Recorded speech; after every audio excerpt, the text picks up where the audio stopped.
Reviewing the situation of the Jewish people in the world today, it's hard to know exactly, but approximately, almost without a doubt, 70% of our brothers and sisters in 10 days will have a regular day.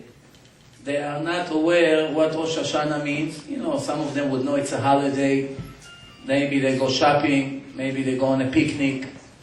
Believe it or not, in Israel, the Tiberia, the Kinneret, is packed with tens of thousands of people, shish kebab, playing backgammon, cards, swimming, going on a jet ski. The most important day of the year, an opportunity to gain so much. Not only people don't take advantage on that, they lose in this day, and not only that they lose, they're not even aware of what they're doing. If you think this is the worst you can think of, it's actually getting much worse that most of these people, not only they're not aware of Rosh Hashanah, what it is, they're not aware of what Judaism is. They have no idea what Judaism is. They think it's culture. Culture. Indians have culture, the Persians have culture, you know, Americans have culture, Jews have culture. It's a culture. And many of our brothers and sisters are joining different religions, especially Christianity, not knowing what they're living. A person is going to replace his identity, his religion, not checking it once in his life. 15 years I'm giving lectures. By now I estimate between 3,000 to 3,500 lectures and debates and lessons and speaking to people individually and emails. And obviously you speak to thousands of people. And I never found, believe it or not, and it's not an exaggeration, one secular Jew that read the Torah from the beginning to the end once in his life, carefully. Once. Not 10, 20, 100. Once in his life from the beginning to the end, knowing the simple meaning of every word. I am still looking for the first individual that will raise his hand and say, I read the Torah and I chose to live like a goy, to drive on Shabbat, to eat pork, and to do whatever I do. If I will find one person like this, I'm going to reconsider what I'm going to say from now on. But I still haven't found, and believe me, I asked hundreds of times, and if you're not sure, if you watch some of my lectures on the website, you see that I am asking.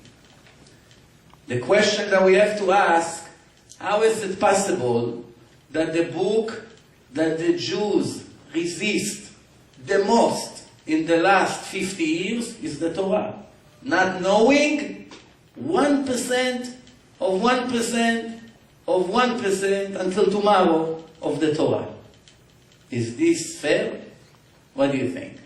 Fair to criticize some things? Imagine a person has to review, to write criticism on movies. That's his job. Tonight he's lazy, he doesn't go to watch the movie. Tomorrow he has to write in the newspaper. He begins to criticize everything. The only thing is, when Jews criticize Judaism, sometimes they're successful. Why? Because all their audience are ignorant. So they do not know what they say. They believe whatever you write. But once you find one Jew that knows, right away, he has the answer to all the questions. I promise you, every question that people have, Jews and non-Jews, every question that they have against the Torah, or about the Torah, or the oral Torah, or about the Holocaust, and in general, any question they may have, you have not only one answer, you have hundreds of answers to satisfy all their doubts and everything that they ask about. The problem is that people don't know. The people make decisions in life not knowing where they're heading to.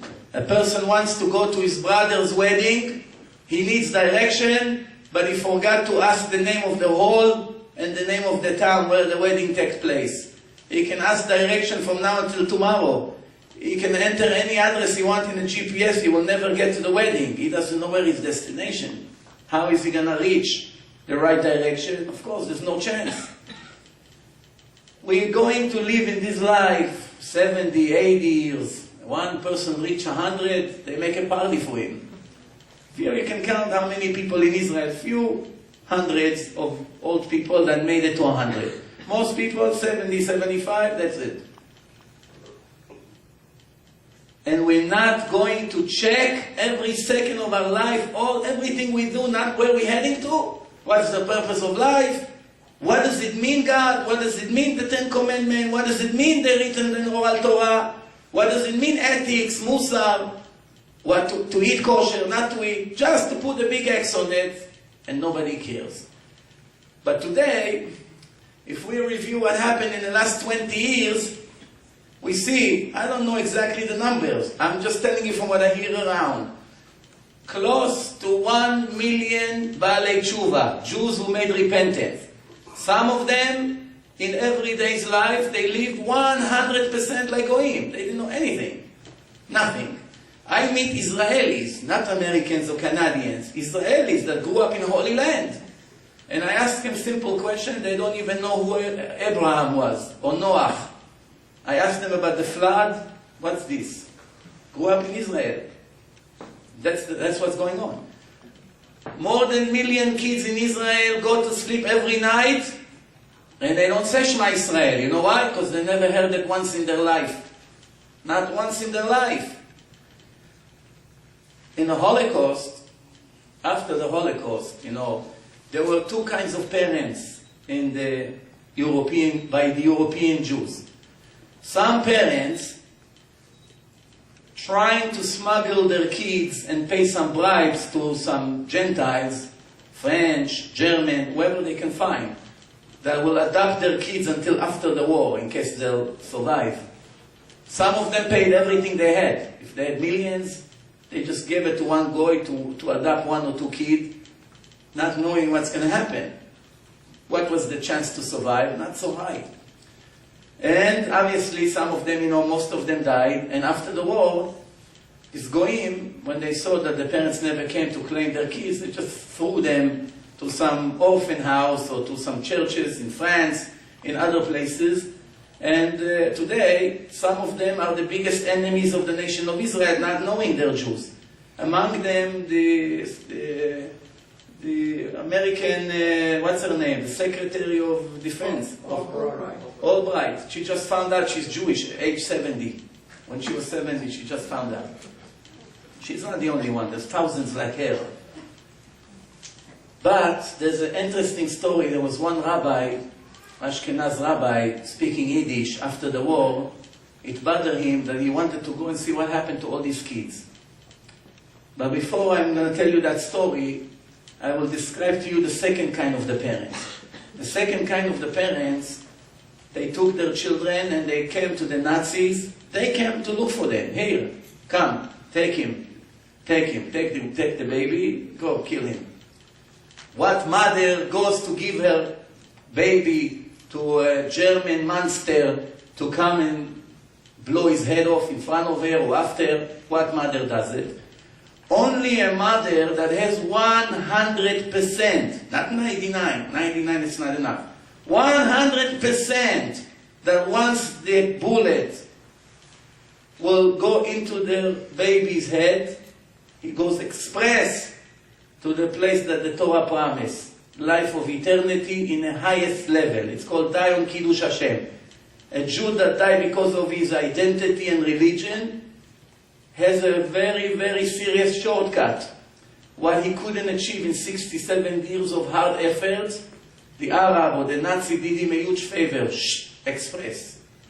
Some of the rabbis 500 years ago, they used to go to the Christians in the time of the Inquisitions, argue with them, knowing they're going to hang them in the middle of town, and not only do that, torture them for days to try to make them surrender.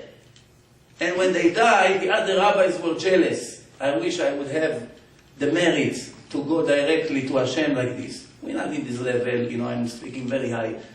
But some of them just handed the baby, knowing, better, this baby will die righteous, whether it's 2, 4, 5, 10, doesn't matter, as long as he's not bar mitzvah.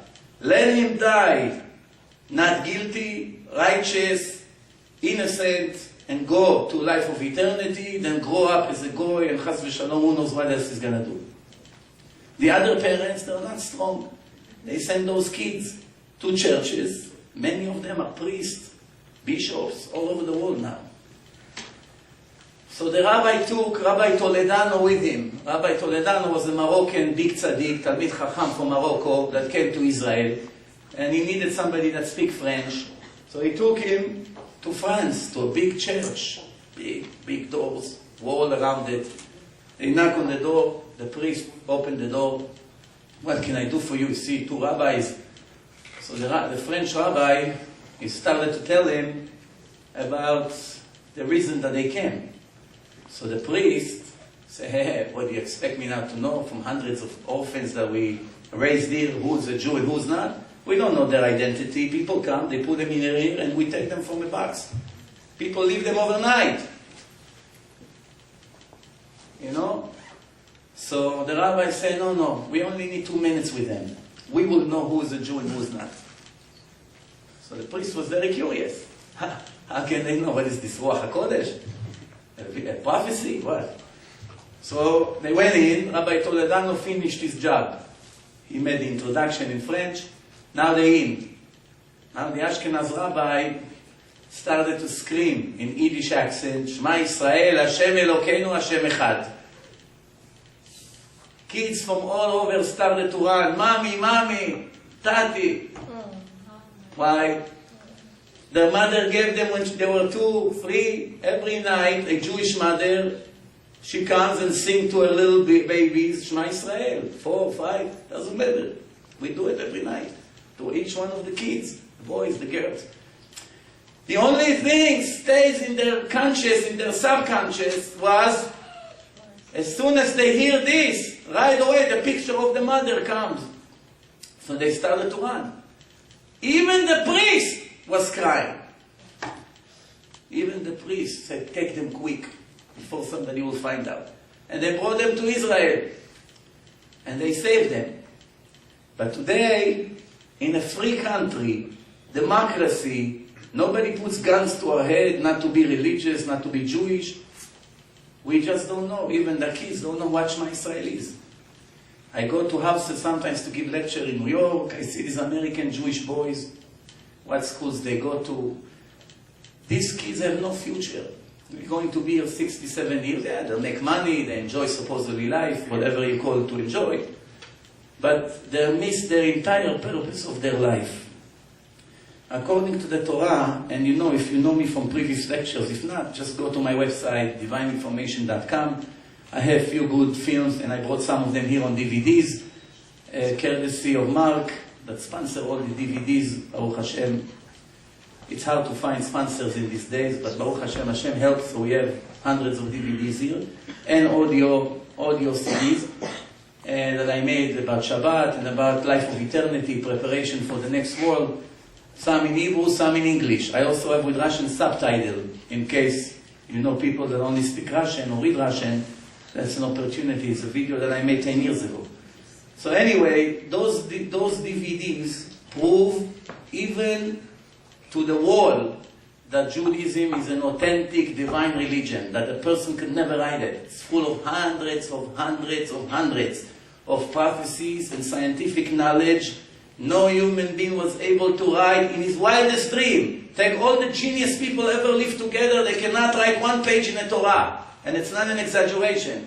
If you had a doubt, okay, maybe the Torah is real, but maybe Islam and Christianity is also real, watch the film. It's showing that Christianity and Islam, it's not the book of God. It's full of errors. I had a debate with a Christian professor. You can see over there that he says, in the end, you put me in a hole. I don't know, I'm going to come out of there. So I told him, I just proved to you, your religion is nonsense. It wasn't given by God. He didn't say no. He said, yeah, but my heart doesn't let me live it. We're laughing at him, but we are worse than him. You know why? At least until today. Now we found the truth. Now his real test in life begins. As a Goy, as a Gentile. Some of us, not all of us, we are not even searching for God. 1 minute a year. You know, the halacha, read by the Rambam, Maimonides. almost 800 years ago. He writes about Gentiles, Goyim, that are despicable in the eyes of God. Hashem is disgusted from them. Why? What's their crime? We're not talking murderers here or thieves. It could be very decent people, but Hashem is disgusted from them. For one reason. What? They bow down to the sun and to the moon, thinking that's God. It's called worshipping idols. Some idols are statues, some idols could be a tree, some idols could be any figure, any image, and they think the sun is God, so they bow down to God a few times a day. Some of them even make fires and on the altar and take their babies and throw them into the fire as a sacrifice to God. It was very popular in the time of Abraham. That's one of the greatest tests that Hashem, everybody asks, okay, God tested Abraham. What do we say in the Torah? ויהי אחר הדברים האלה והאלוקים ניסה את אברהם. And after those things, God tested Abraham. What? Take your only son and slaughter him, take him to the mountain as I showed you, and etc. etc. What is the test? If you come to Mustafa or Chris, God comes to him and says, dear Chris, take your son to the mountain and kill him for me. What do you think Chris will say? God, wow, I'm so honored you're speaking to me. That's what you want? Okay. Ahmed wouldn't take his son. Mustafa wouldn't take Ahmed, little Ahmed, to the mountain. He will come to God. God, I'm honored. He kills him even when God doesn't speak to him. Just because he thinks 7 people, you know what, are waiting for him. So, they give candies when they die. So if God say, take him and kill him, ooh, they make a party, they buy the whole factory of the candies here. Just for that event. So what's so special about Abraham? That he became a legendary figure in history. All three main religions are following Abraham. Monotheism. Check in the internet how many billions of times Abraham appeared. He lived 3,500 years ago. You know what was the test? The real test was that just before God told him, don't worry, your servant Eliezer will not inherit your wealth, because he was a billionaire. Don't worry about it. You're going to have a son. He was 99 years old. His wife is 90, he's 99. Ooh, what's the chance? 1 to 2 billion to become pregnant. But it happened. And finally it happened. The second thing God told him, go and convince all these idols worshippers. I'm not interested in their babies to throw them, to dump them into the fire. It's a murder. It's against the 7 laws of Noah, of the Gentiles. I'm not interested. I gave this baby's life for a reason. Jews, non-Jews, it doesn't matter. Everyone has a purpose. Don't kill them as they're born. So Abraham was preaching, making lectures, Toronto, New York, going all over. Yeah. And everybody was impressed by Abraham. He started to convince them to start killing their babies. He taught them a lot of things, to appreciate God, to say blessing for the food, take everything free, just bless God. You know the story.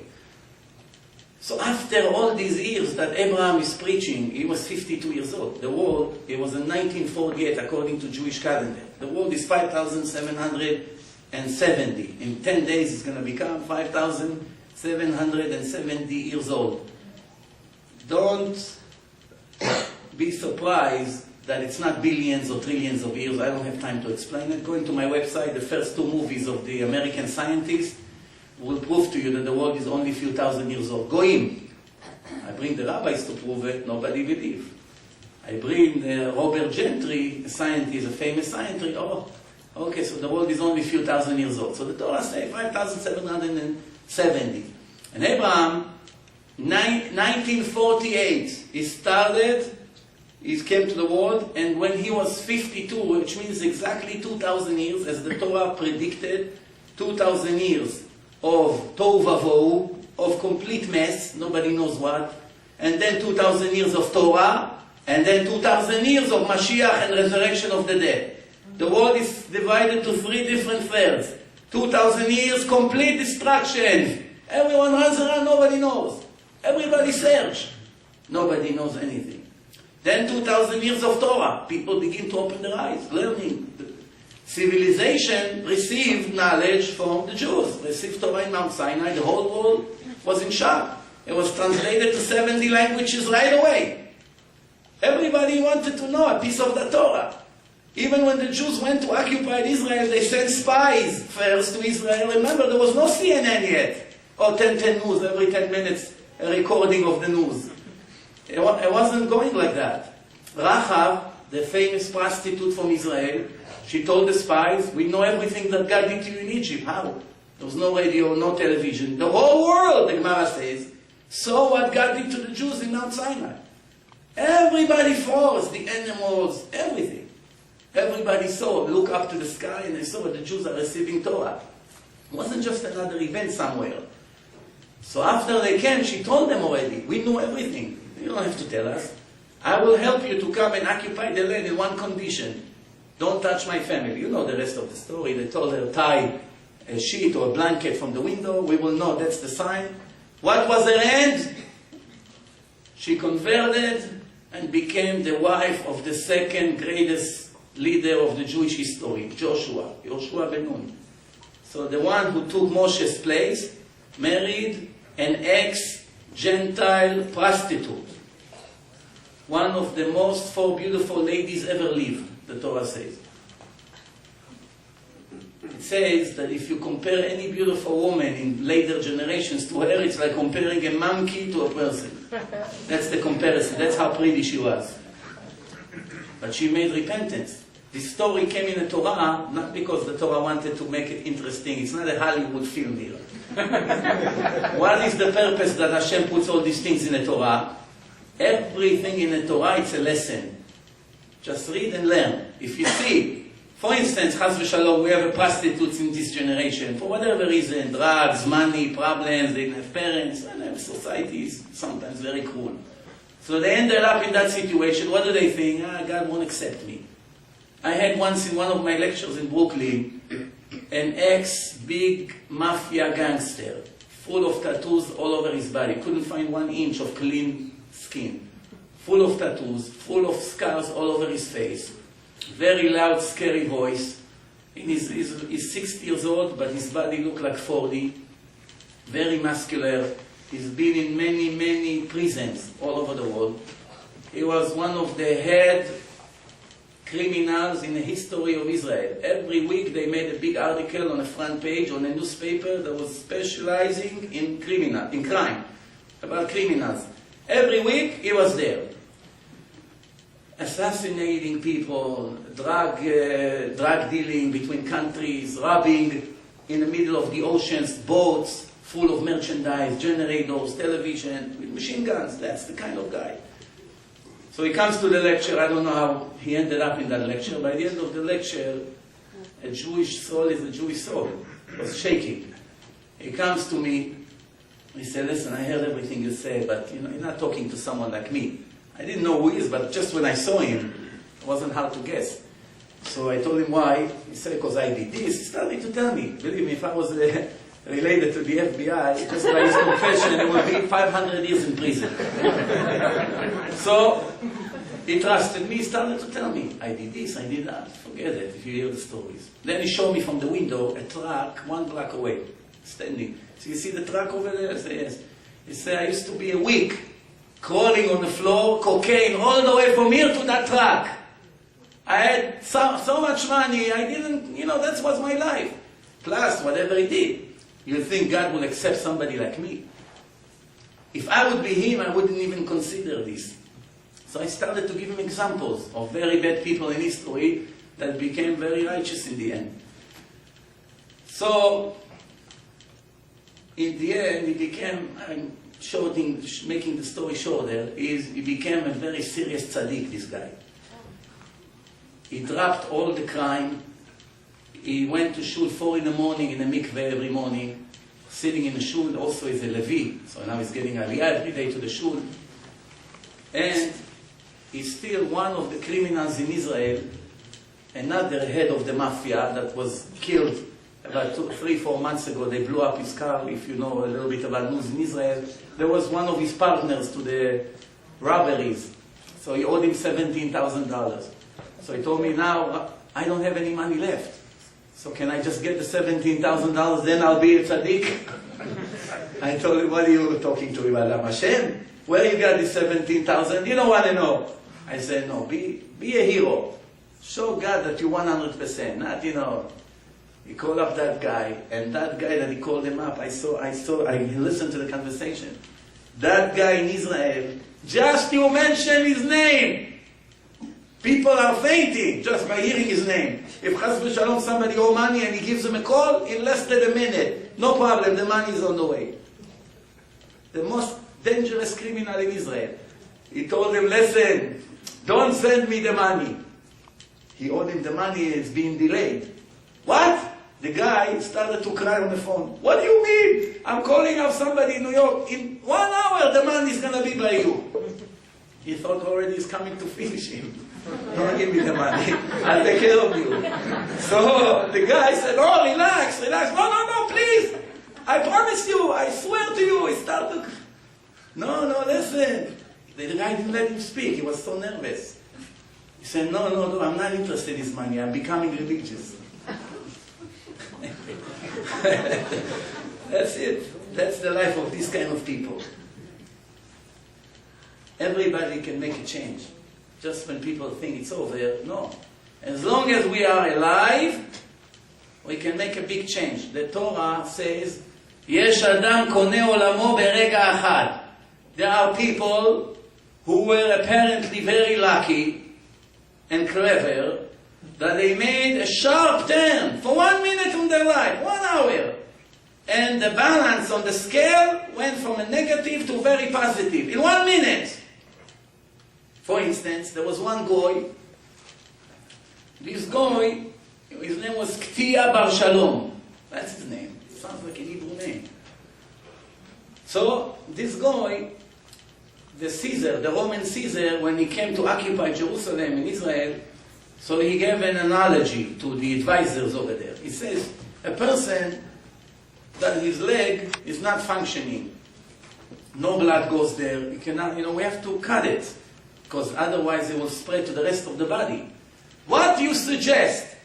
We will cut the leg and keep him like this, or we keep him with his leg for another year or two, and somehow, he's going to live, and then one day he died. What's better, to leave him complete, or to cut it and give him longer life? So all the advisors say to cut. Cut it right away. What's the question? Cannot leave it in the body. Then this guy, Ktia Bar Shalom, he understood what he means. What did he mean? I occupy the whole world, and I have one growth, a problem. What is it? The Jews. There's 2 million Jews here in Israel. That's it. The whole world, I don't mind. I collect taxes from them. The Jews are annoying me. They have this weird temple here in Jerusalem. They sacrifice animals. They have Kohanim. They do all kinds of ceremonies here. We don't like this. So what should I do? Get rid of them or keep them, and it's like a cancer in the body? So everybody say, cut them. This guy said, no, leave them. So he asked him, leave it. So he said, why leave it? He said, because if you cut a piece of the body, everybody sees that the body is defective. It's missing organs. If you're going to kill the Jews, in history, you'll be remembered as a person that couldn't beat the smallest nation in the world. You were great to win against all the Gentiles. But this nation where you were so afraid of them that you had to kill them. Because you were afraid of them. Keep them, put taxes here, put a governor, make sure they're under control, but don't touch them. So the king told him, the Caesar, you're right. You won the argument. But I have bad news for you. What's the bad news? We have a rule here. If somebody embarrasses the Caesar in public, he must be killed. Take him right away. How they used to kill people. That's the way the Christians killed Galileo 400 years ago. They have tradition how to kill people that rebel against the Constitution. They take them to a house and they throw sand with shovels. The sand is very dusty and a person cannot breathe after 5 minutes. It's full of sand in the air. He breathes until that's it, until he choke. That's how they were on the way to kill him. There was one non-Jewish lady there, Rachel, famous lady there, she's standing there, and she started to sing a song. Why? She cannot talk to him in front of the soldiers. So she said, how bad when a boat full of merchandise go all across the ocean and he finally reach the destination, the port or the country they would like to export their merchandise, and they forgot to bring enough money to pay the duty. Now they have to sail all the way back to their homeland, collect money and come all the way from the beginning. What is this is the story. What is she hinting? It's what good you did. What a fool you are. You're sacrificing your life to save these Jews, and you're going to die as a Gentile. Don't you know this nation is the nation of eternity in the Torah, it says? That's what she's hinting to him. At least circumcise before you do something like this. That you have a part of Judaism. He got the message. And the moment they didn't pay attention, he took a piece of sharp stone and he circumcised himself in front of all the people there. And he said to her, I paid my duty. The Gemara says this story took place in front of the eyes of Rabbi Nasi, the president of Israel, the biggest Chacham in the land. Such a great Chacham that the Gemara said that if Mashiach had to come in his generation, for sure it was him. He had all the skills, besides his greatness and great personality, and he was a righteous person, he was the biggest Chacham, he wrote the Mishnah, he was also a billionaire, and very humble. So the Gemara says, couldn't find a better person to deserve to be Mashiach, the Messiah. So he was standing there and he started to cry. And they asked him, Rabbi, why are you crying? So he said, יש אדם קונה עולמו ברגע אחד. 120 years he lived, and he wasn't sure if he materialized his ticket to heaven, to the next world. And this guy, he said, Rabbi Yehuda Nasi, I heard in Shamayim, they had a holy vision, these people. I heard that they announce, Kfiyah Bar Shalom is welcome לחיי העולם הבא. Hashem accepted him. So I'm very jealous with him. I did all my life what I did. I'm not sure still that I'm there. We, for sure, we know we have VIP, first row in heaven. All of us. We take it for granted. Rabbi, well, I gave $100 donation last year. I have VIP. I don't steal. I don't cheat. All these people that say, I'm tzaddik. Ani tzaddik. I promise you they're not. That's a sign that they're not. Because a righteous person never say on himself, I'm righteous. By saying, I'm righteous, you show you Mr. Gaiva. Full of pride. Yeah. In yeshiva, they teach the kids, second is the best. You don't have to be always on top. Second is good. You don't have to be a flashy guy. It's all about the show here.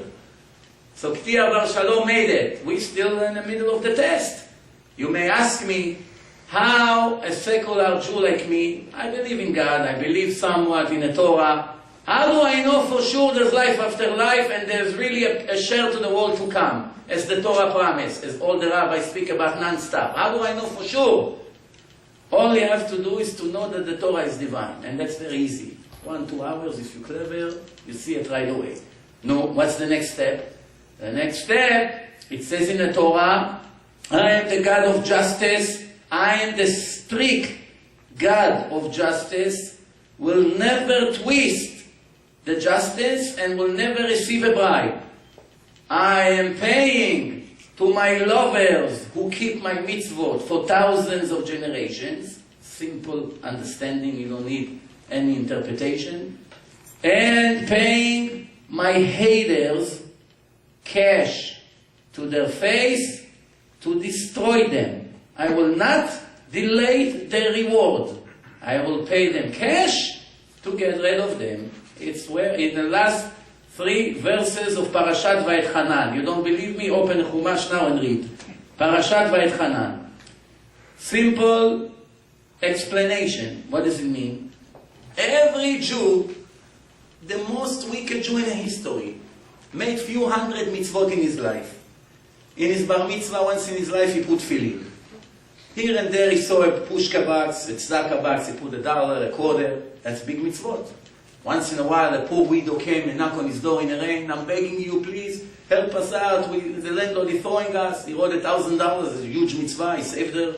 He kept her in the house for another month, even though he doesn't believe in Hashem, nothing, but he did it. It counts. He lighted candle once in his life in Hanukkah. No, very good.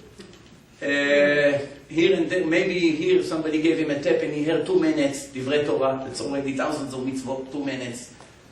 Add together everything a person did in his life, even the most anti-atheist Jew in a history has a very heavy box full of mitzvot. Of course, compared to the righteous Jew, it's not even a peanut. It's nothing. But overall, if you look at his entire 78 years that he was here, and he gained 500-600 mitzvot, Hashem, God does not discriminate any creature. Animals, Gentiles, Jews, doesn't matter. All are getting exactly what they deserve. Even the Nazis, they got the reward for the little that they did. The Arabs, the Hamas, the Al-Qaeda. Besides murdering, they're also doing some things. They also have charity organization helping Palestinians to get some bags of rice. It's also a mitzvah. Not one thing comes on the expense of the other. If a person did everything correct in his life, but he made 5 mistakes, like Moshe Rabbeinu made 5 mistakes, simple, small mistakes, he didn't make any sins. He did not follow 100% Hashem instruction. He told him, talk to the rock, and he hit the rock. No? So what's the big deal? People make fun, and they say, look at him, he's a shepherd, you know what's behind the rock, so he hit the rock. There was a minute that people laughed at God and his messenger. For that, he did not enter the land after 515 prayers, begging, shaking heaven. The angels were saying to God, 1 more minute, he's going to die, and that's it. What is this? Hashem said, Rav Lach. If you know the parasha, what does it mean, Rav Lach, in Hebrew? You have plenty, relax. Don't push it. You have plenty, relax. Like a judge telling a billionaire that sued a little poor guy that didn't pay the rent. So he wanted to leave the house. He didn't pay, let's say, 3 months. So he owed $3,000, and this is a famous billionaire. So he comes to the court. No, I'm not accepting the deal. I want the $3,000. So the judge said, Kadima, hey, have some mercy on the guy. He will sign the papers. He get evicted tomorrow. Let it go. I saw that the judge said to people, I suggest you take the deal.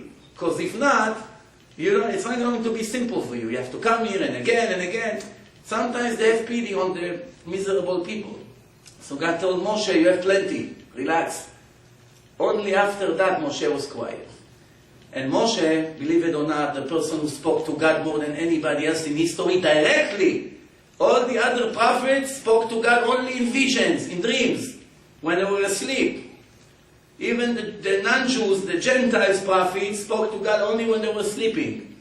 The only one who spoke to God when he was awake was the master of all prophets, that the Torah is named after him, Torah Moshe, the Torah of Moshe. Did Moshe write the Torah? No. Moshe received the Torah. But since God loved him so much, he gave him the privilege that the Torah called after him. And the Torah said, Va'ish Moshe anav mikol adam. Is more humble than any person ever lived. One guy had very good reputation. Everybody said, look at this guy, how righteous he is.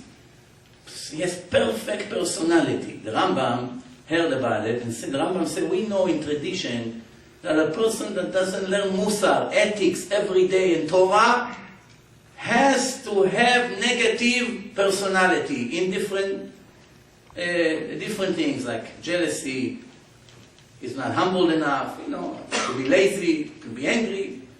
To correct these bad traits only with the Torah and the Musar, the ethics. And this guy doesn't learn Torah. How is it possible that everybody says perfect? I have to go visit him. The Rambam knocked on his door. Hello, Mr. X. Yes. Can I be in your house for 1 week? Who are you? I'm the rabbi of all the Jews. Rabbi of the whole Jews in the world comes to him. Yes, Rabbi, of course. He said, I want to see how you live because your reputation is great, so I want to see what's going on. After a week, the Rambam sees that the rumors are correct. This Gentile is really something special. The Rambam knows how to check people, Maimonides. So he comes to the guy and says, you know what? I'm very impressed, and I see that everything people say about you is correctly. So, very interesting. But I have one thing that bothers me, the Rambam says. What? The Torah, we know that you, the Goyim, you admit that we have received the Torah from God, in public, in front of millions of witnesses. The whole world knows about it. So you know that in the Torah, God wrote that Moses is the most humble person ever lived. In my eyes, I saw that you're even more humble than Moshe. So that, God forbid, it's a mistake in the Torah? How can it be? It's a divine book.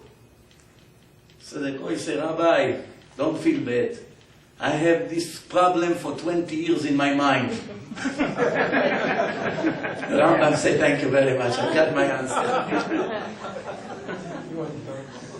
Just when the person comes and says, Ani tzaddik, I put my life is not.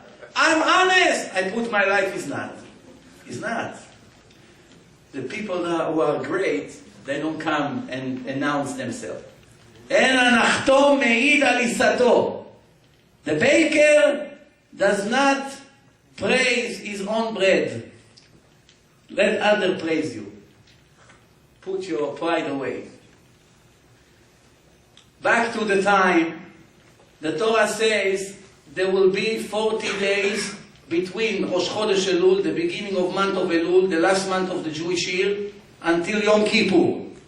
That Hashem is in a good mood, is willing to make deals with all the wicked Jews. Wicked means not evil. Evil can be very nice people. Wicked means do not obey the rules of God, according to the Torah. Purposely.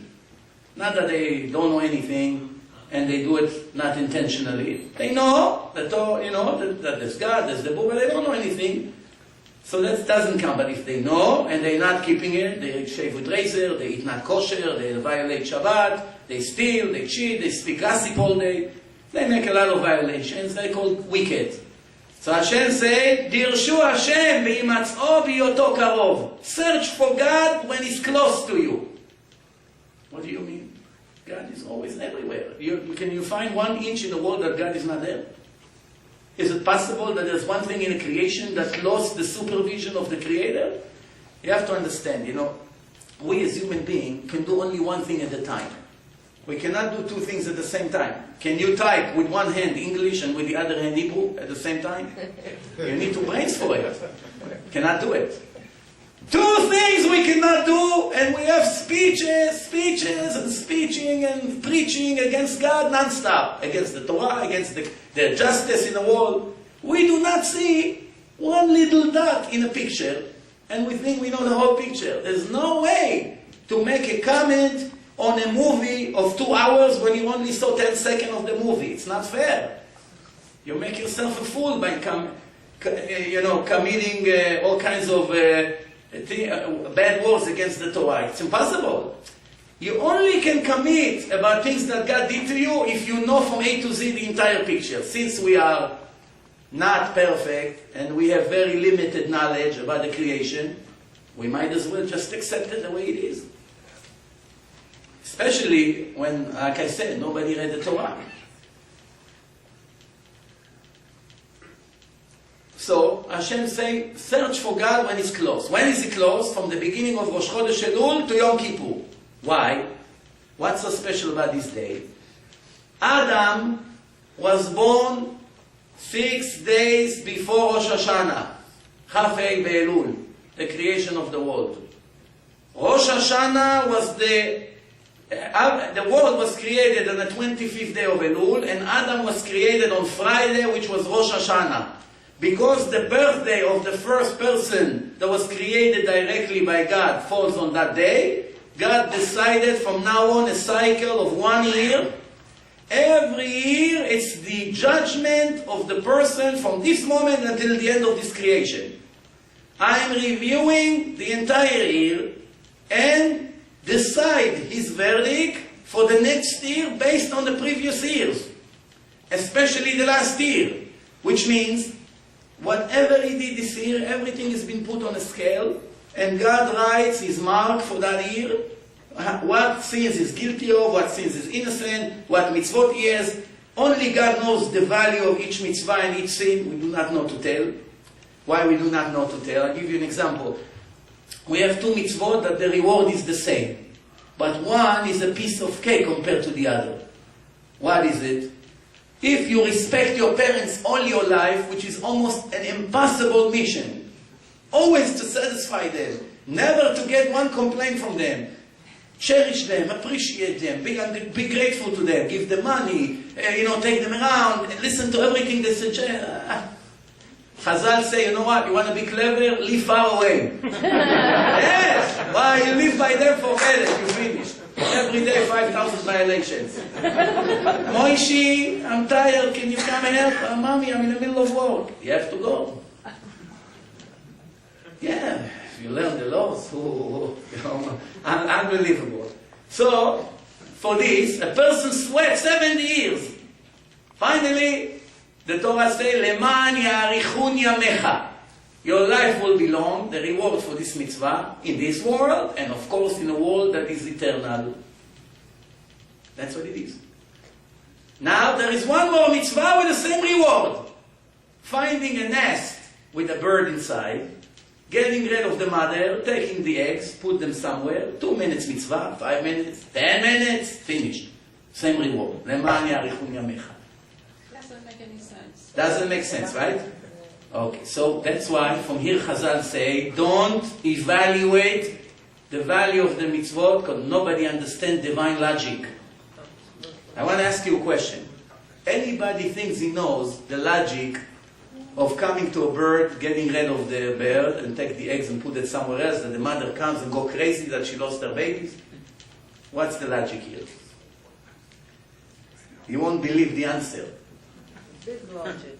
The answer is that a Jew that lives in this world has mercy on many creatures. Dogs, cats, anything, birds. When a Jew does this mitzvah, because the Torah says it's against human logic, which by the way, the Torah, 80% of it is against human logic, which gives us no doubt that a person will never invent such strange orders. Nobody would think, even in the wildest imagination, to make such things that nobody in humanity will ever understand the logic. What's the point?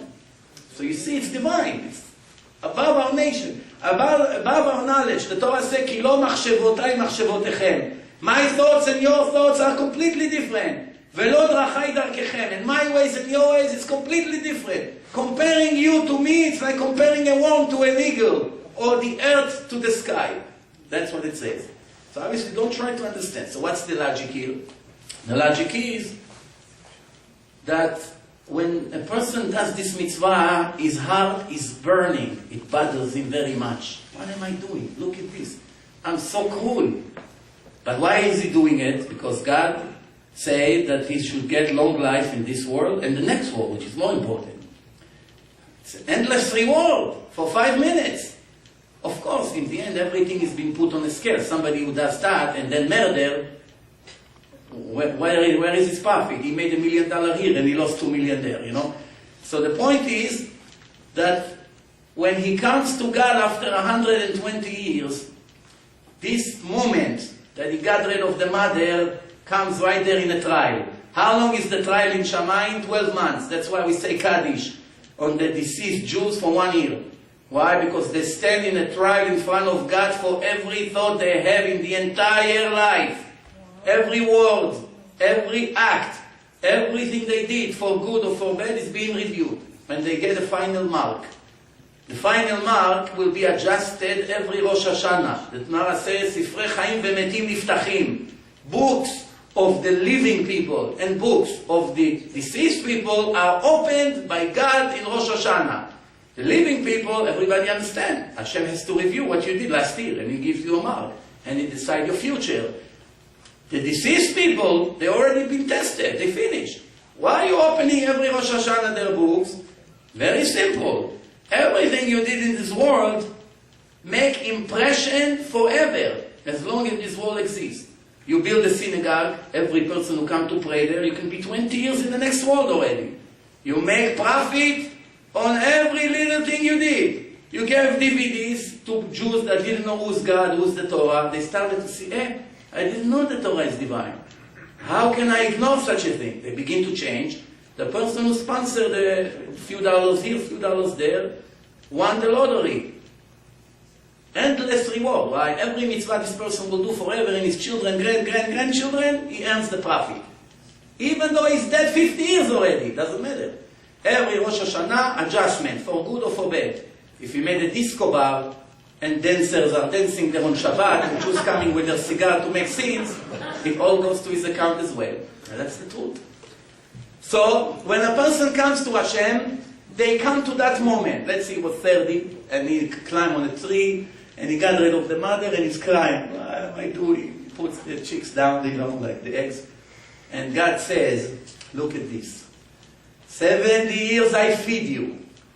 70 years I gave you oxygen. I gave you a wife, children, money, health, food, water, and millions and billions of other things. You made sins against me every day for 70 years. You ignore me, you are ungrateful to me, you made fun at me, you laugh at my Torah, you laughed at the rabbis, you send your kids to learn all kinds of nonsense, but nothing about my Torah. And when you finally, once in your life, did a mitzvah, you got rid of the bird, your heart was burning. Where, in the 70 years that you made a sin, you felt as bad as you felt for the bird. But you never felt like this for your Father in heaven.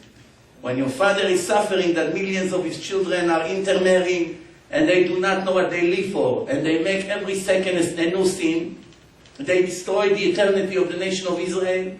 They fight for the Arabs to take Israel over. They fight against us. They fight against the Torah. They want to make Israel like a completely secular country. They're against Shabbos. They're against Yom Kippur. They want to cancel circumcision. You were one of them. Once in your life you made a mitzvah because you know it's a great reward. You felt bad. I am less than the bird. That's one of the secrets of this mitzvah. Second secret is when the bird goes up and cry for God. The first reaction of the bird, when the bird sees it flies right up. Check. When you attack an animal, first thing they do, raise their head up to the sky. David HaMelech writing Tehillim. Each animal has direct connection with God. They don't have a free choice. They live by instinct. When you attack them, that's the reaction. So what happened? The bird makes so much noise and mercy.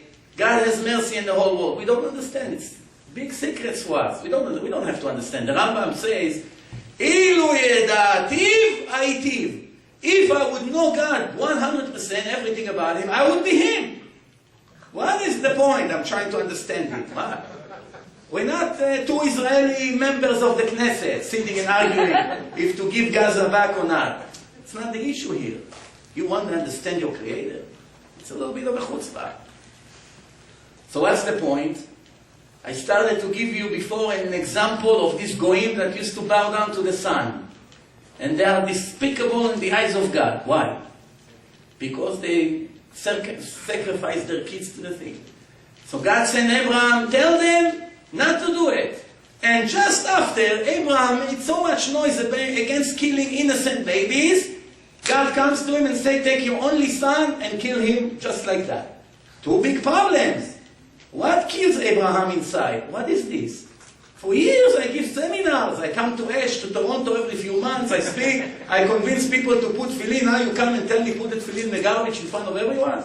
It's a big contradiction. You tell me to teach them not to murder the innocent kids. Now you tell me to murder my own kid.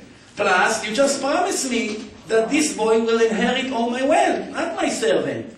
Now you're telling me to kill him? It doesn't make any sense. It's complete contradiction, but it's God, you know. But Abraham didn't make a beep. That's why he became legendary. No questions asked. God said, do it. Yes, sir. Finished. Put my pride down. I don't have contradictions in my mind. I don't have comments to make. Yes, sir. And you know what?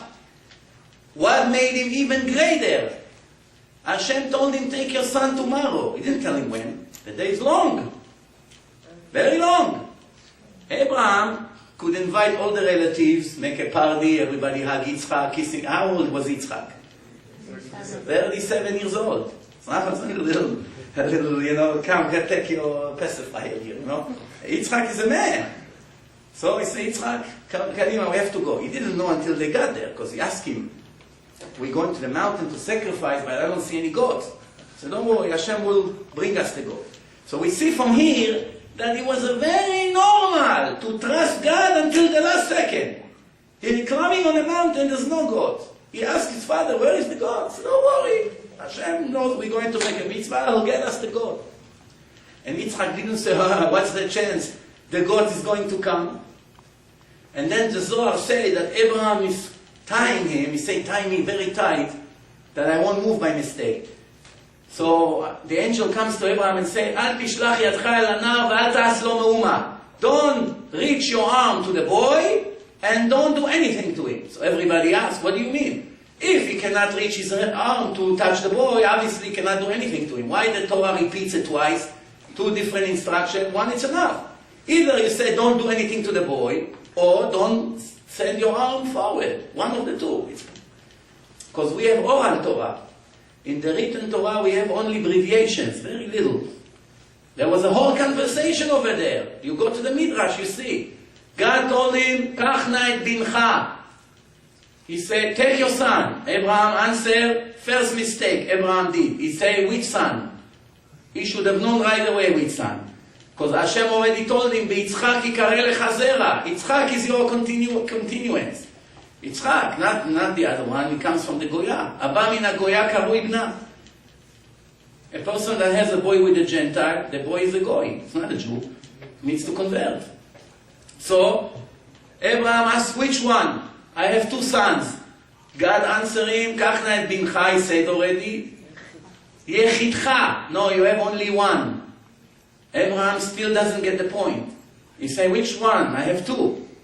Hashem said, Asher ahavta, the one you love. Third mistake Abraham is making, I love both of them. He goes with his heart, not with his head. So Hashem said, Yitzchak. The whole conversation. Okay, now they got there. Hashem said, send the angel. Now Hashem doesn't speak to him anymore after this. He sends the angel. Already, to make a mitzvah, Hashem came. To stop a mitzvah, he sends an angel. Okay, so the angel comes to him and say, okay, al tishlach yadcha el hanar. Don't reach your arm forward to the boy. So Abraham say, okay, let me at least cut. Make him bleed that I know I didn't come here for nothing. I do some of the mitzvah. So he said, don't do anything to him. In between, Abraham answered. And he said, don't touch him. Then the next thing, he see the deer, the ram, is stuck with his horns in the bushes. The Zohar explained that this deer, whatever it was, the Satan is confusing him and make him stuck inside the bushes that he won't come to Abraham. He wanted to come to Abraham, and the Satan, the same thing, the angel came to Bilam and didn't let Bilam go forward with the donkey. The angel was pushing the donkey to the side, and Bilam didn't see until all of a sudden he saw the angel. Hashem opened up his eyes. So what happened? After that, Bilam is looking for us. Maybe there's a correction in the story. So anyway, so the angel is delaying the animal from coming to Abraham. Chazal asked, what did the Satan gain by holding the deer another minute stuck in the bushes? Anyway, Abraham slaughtered him in the end. He made a mitzvah. It's worth it for the Satan to delay a Jew from being close to Hashem even 1 minute. It's a big achievement for him. Because a life of a Jew, a minute, it's eternity, depends what he does in this minute. They came to one rabbi, Rabbi, one Jew is very sick. We all volunteer to do mitzvot for his health. One guy will read the whole Tehillim. This girl will read Tehillim 6 times. This guy will learn 5 pages of Gemara for him. And one person is not Shomer Shabbos, now he's going to keep Shabbat just for him. What are you giving us, Rabbi? So I give you 1 minute of my Torah learning. Guy got offended. Rabbi, 1 minute? So the rabbi didn't understand. What's the problem? I told you this guy gave 6 pages of Gemara, it's a whole day learning, this one Tehillim, this. What are you giving? Do you know what I do in 1 minute? Do you think it's a joke? I give you a minute for my time. It's fortune. If a Jew murder a 20 years old boy, if a Jew murder a Jew that is 120 years old, any moment he's going to fall down. 120, walking with his cane like this, he won all the awards, the oldest person in the world. So he walks in the street, somebody killed him, I don't know, gave him a punch, he didn't like him, whatever, he killed him. Purposely. What's the sentence according to the Torah? Execution. If he killed a 15 years old boy, 13 years old boy, 20 years old boy, 1 year old, same punishment. Where is the logic here? He killed 120 years old, in a week or two anyway, we'll go back to where he came from. Can you? Sorry guys, there's cars parked right in front of the green building. It's in front of the front door facing the park. It's in a tollway zone, so whoever parked there, you guys are taking your cars now. Facing park. Okay, now, so where is the logic? The answer is, if you took a day, an hour from a life of a Jew, for that alone, you deserve execution. All the rest is extra. Later, God will calculate what you deserve. You took an hour away from a Jew, you killed him for an hour, that's already enough. You don't need. Needless to say, if you took 100 years from his life, you killed him when he was bar mitzvah or something, that's besides the point. But even for 1 minute, it's already the punishment. That's why you killed 120 years old. Tomorrow he would die anyway. It's enough. Why? Maybe in that last hour he make repentance. One time my brother broke his arm. He got all swollen. Nobody likes to go to the emergency room. It was snowing, ice on the floor. We have to go to the emergency room. We walk into the emergency room in Monsey there, the hospital, and then I see a guy who never believed that he's a Jew. He looks like a complete goy, even accent of a goy. He comes to me, Rabbi, can you come bless my father? What happened to your father? He's doing very bad, he's connected to all these machines. I said, okay. Now I'm thinking to myself, this is not even a Jew. All right. Now what am I going to tell him? No, I'm not going to come. It's Chilul Hashem. So I walk with him. As we walk, he said, we're Jewish. We from there. I think they were from Buffalo. There's hardly any Jews there. So I'm walking with him. No. Then I see the old man is connected. He's probably 80 years old. I can estimate how old was he. So he's sleeping. He doesn't open up his eyes. I told him, what's with him? He said, no, he's not unconscious. He's like this. So I came to the old man, to his ear. I said, what do I have to lose? I'm already standing next to a person that in 1 minute, or 1 hour, or 1 day, is coming to his trial. Maybe I have a chance to help him. But how do I help a guy that is not unconscious? I say, you know what? I go by what the book says. I go to his ear, I begin to whisper. What do I say to him? Now it's the time. You have to ask God to forgive you for your sins, to make repentance. Even though I know it's hard for you to answer, to hear me, if you hear me in any way, even if you think about it, that you regret for all the bad things you did in your life, it's already going to change your fortune right away. I'm beginning to I talk, whatever comes to my mouth, I said to him, try to make a difference. It's like talking to a wall, It's a sleeping person, it's not in all of a sudden I see him moves his eyes. He opened up his eyes, he moved them to the side, he looked at me, such a look. I froze. I looked at him like this for a few seconds, I froze, I looked at him, he tried to move his head like this. I got the message. I went with my brother to put the cast. By the time we finished, he was dead already. Who knows why my brother broke his arm? Maybe this guy has a zchut, a merit. I'll tell you a story, it will shock you. One Hasid went from Brooklyn to Albany for business. In Albany, New York, you register your companies, your business. He goes to Albany. It's about 5 hours ride from Brooklyn there, 6 hours, whatever. It's all the way north. So So he finished his business. By the time he finished, it was, 5, 6 o'clock in the evening. He has to drive all the way back to Brooklyn. Traffic, problems. As he got to the area, about an hour before Monsey there, if you know, he started to feel that he's falling asleep.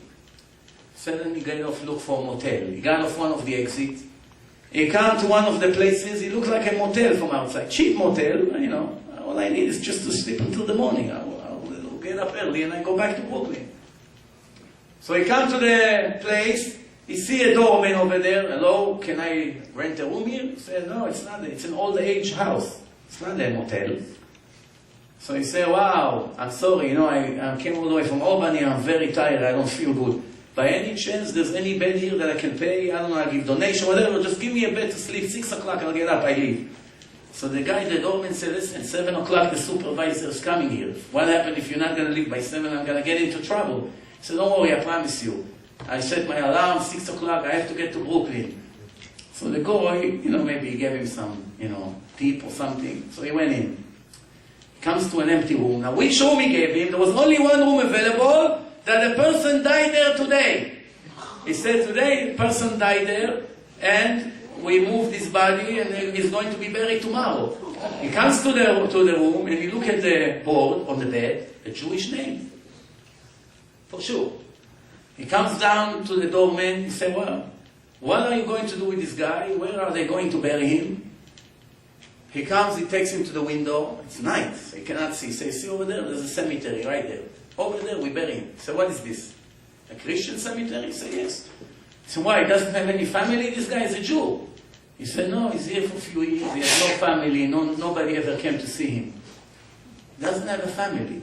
So all the people that nobody come to take care of their burial, we take care of it. So he told him, listen, I'm going to take care of his burial. I need to bury him in a Jewish cemetery. So the guy said, hey, I gave you a bed, you want to get me fired? Get out of here! So the Jew said, listen, don't start with me, I'm going to call my lawyer. A Chassid, when he wants something, you don't play with him. He said, listen, I'm going to call up my lawyer, I get him right here, you're going to get into more trouble. Let me take the guy. They're arguing. So he called up the supervisor. He says, somebody showed up to take this Jew to a Jewish cemetery. He wants to take him to Brooklyn. Supervisor go crazy, what is this? He shows up. They're beginning to argue. So, okay, the supervisor sees he's about to call a lawyer. I'm not going to let you take him. I came to take him. So he started to write a contract. Sign here that you're responsible for him and you his relative, whatever. So the Jew fill up all the papers. And he wants to take him now. So he puts him in his minivan. Yes, 100% true story. And it's not that long ago. He puts him in his minivan and he begins to drive to Brooklyn. He calls up Chevrat Kadisha. The rabbi of Chevrat Kadisha lives in Washington Heights at that time. It's the rabbi near the college, near Columbia there. He calls up the rabbi until he makes some phone calls. They got him the right number. So he tells the rabbi what happened. Rabbi, I'm bringing him to Brooklyn, but I really don't know what to do with him. He will help me with him. So the rabbi said, wow, you know what? I'm glad you called me. I have one lot that was donated to me more than 20 years ago. It's surrounded by a fence with a lock. There are 10 graves over there that one person donated many years ago. If ever a Jew doesn't have relatives to bury him, I donate that for him. Wow. So the guy gets to the place, to Chevrat Kadisha, they do ta'ara for the body, and he showed him the page with his name. The rabbi almost choked. The rabbi said, what? I can't believe this. He said, what? What happened? He said, 25 years ago, one person came to me in the shul. Rabbi, what do you do with a Jew that don't have kids? One day he died, nobody knows about him. And they bring him to you. Who pays it? $5,000-$6,000 for the funeral. Minimum, if not more. So, what do you do with him? So the rabbi told him, you're right, we have a fund, we raise all the time money for cases like this. Well, it doesn't happen that often, because every Jew has somebody that takes care of him. So he said to him, I want to donate a grave. How much a grave? At that time it was very cheap, so he calculated he could afford 10 graves. He wrote him a check to Chevrat Kadisha and he gave him the check. So you know who this guy was? This man. This man, he gave me the money. I can't believe it. The rabbi went crazy. Everything in the world has a supervisor. Measure for measure. So we're going back to Abraham. Forgot about him already, huh? So Abraham. That's too far. Finally, Abraham passed the test. And Hashem said, don't touch him. It was all a test. I tested you. You passed the test. That was, by the way, the final test that got Abraham to be the messenger of Hashem. Nasi Elokim ata bekirbenu. The Goyim told him, you are the president of God among us. So now I want to ask you a question. In the time of Abraham, people bow down to the sun and to the moon, and the Rambam say that Hashem was disgusted so much by them. That's why he appreciated Abraham so much, because he searched for the real God. He didn't just made up a God by anything he saw. I want to ask you, but let's be honest. Who do you think it's worse? A Gentile that is searching for God, he doesn't have Torah, he doesn't know anything, talking in previous generations. And his logic told him, who could be God? Who? A huge ball of fire in heaven. What could be more ideal? Who else could be God? He sees something, such a big ball of fire in heaven. He thinks maybe that's God. He doesn't know what God is. We know the 13th principle of Judaism, that God doesn't have an image and a size and a shape and a color. But that's because we have the Torah. Without the Torah, we would imagine God as somebody. The Goyim, they translate the written Torah literally, so they think we are in the image of God physically. They think God has a nose and blue eyes or black eyes, whatever. Maybe it's Ashkenazi, Sephardi, they don't know. But the image, B'Tselem Elokim bara otam, is spiritual, not physical. So anyway, who's worse? A Gentile that bowed down to the sun and throw even his baby to satisfy that God that he thinks is God? Or a Jew that all his life lived with nothing? No search for God, no nothing, no appreciation of what he has. All his life! Like another species in nature. His spirituality is dead completely. Who is worse? In my opinion, I don't know if you agree with me or not, there's nothing to compare. The Jew is 1,000,000 times worse than him. This guy was doing so much to search for God. Why? Why does he search for God? He wants to be close to him. He's willing to give his most precious thing, a baby. Just try to imagine throwing a baby into the fire. Just from the thought, I want to faint. Throwing his baby, you know. And God said, they are despicable in my eyes. What's going to be about us? It's needless to say. It's needless to say. We have to use our common sense. I'll give you another example of needless to say. Torah said, if there's an animal that was raped by a crazy person, today it's a norma. You go to places in the world, people make the worst despicable scenes with animals. Believe it or not. I always wonder, as maybe 10, 15 years ago, when I read those parts in the Torah, I said, what is this? Why the Torah has to warn people about not doing things to animals? Till later, I started to find out that there are cults that are doing these things. By the Arabs, by all kinds of countries, they do that. So, an animal, a cow, a poor cow is standing 5 years in the sun, eating grass all day from morning to night. What life the cow has? The cow never made a sin in her life. It doesn't have free choice. Only people have free choice. The animals live by instinct. No free choice. That's why there's no jails and police for animals. I never saw a lion in a jail. What are you doing here? I'm expecting 20 years of prison. I murdered a zebra. Even though the trainer told me, hold it, we didn't finish taking pictures of the zebra. Wait an hour, and I couldn't wait. Now 20 years. My lawyer didn't show up yet. Who are your lawyer? The fox. So what happened here? The person went and did such a horrible thing and raped an animal. What God said in the Torah? stone this animal to death. I don't want to see this animal one more minute in front of my eyes. Even though this animal is completely innocent. Look at this animal. It's going to be butchered, slaughtered, people make shish kebab on that cow. The cow had miserable life. The cow never made a sin. It lives by instinct. The cow was raped and it's been stoned to death. They push it from a cliff and it crushed to pieces. Why? Why? An innocent person is one of the only places we can find somebody innocent pay a price. My son lost his share to the world to come. It's a holocaust for me that a Jew lost everything for making such a sin. Sin of execution.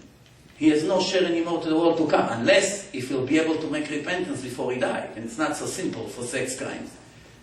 Because one of my children, the chosen people, you are my children, I chose you from all the nation to be mine. Don't be like the Gentiles. They did all these despicable things in front of me, and I got sick and tired of them. It's verse inside the Torah. את כל התועבות האלה עשו הגויים והקוץ בם. And what is the Jews busy all the time in New York, in Canada, in Israel, in France, in England? What are the Jews are busy all the time with?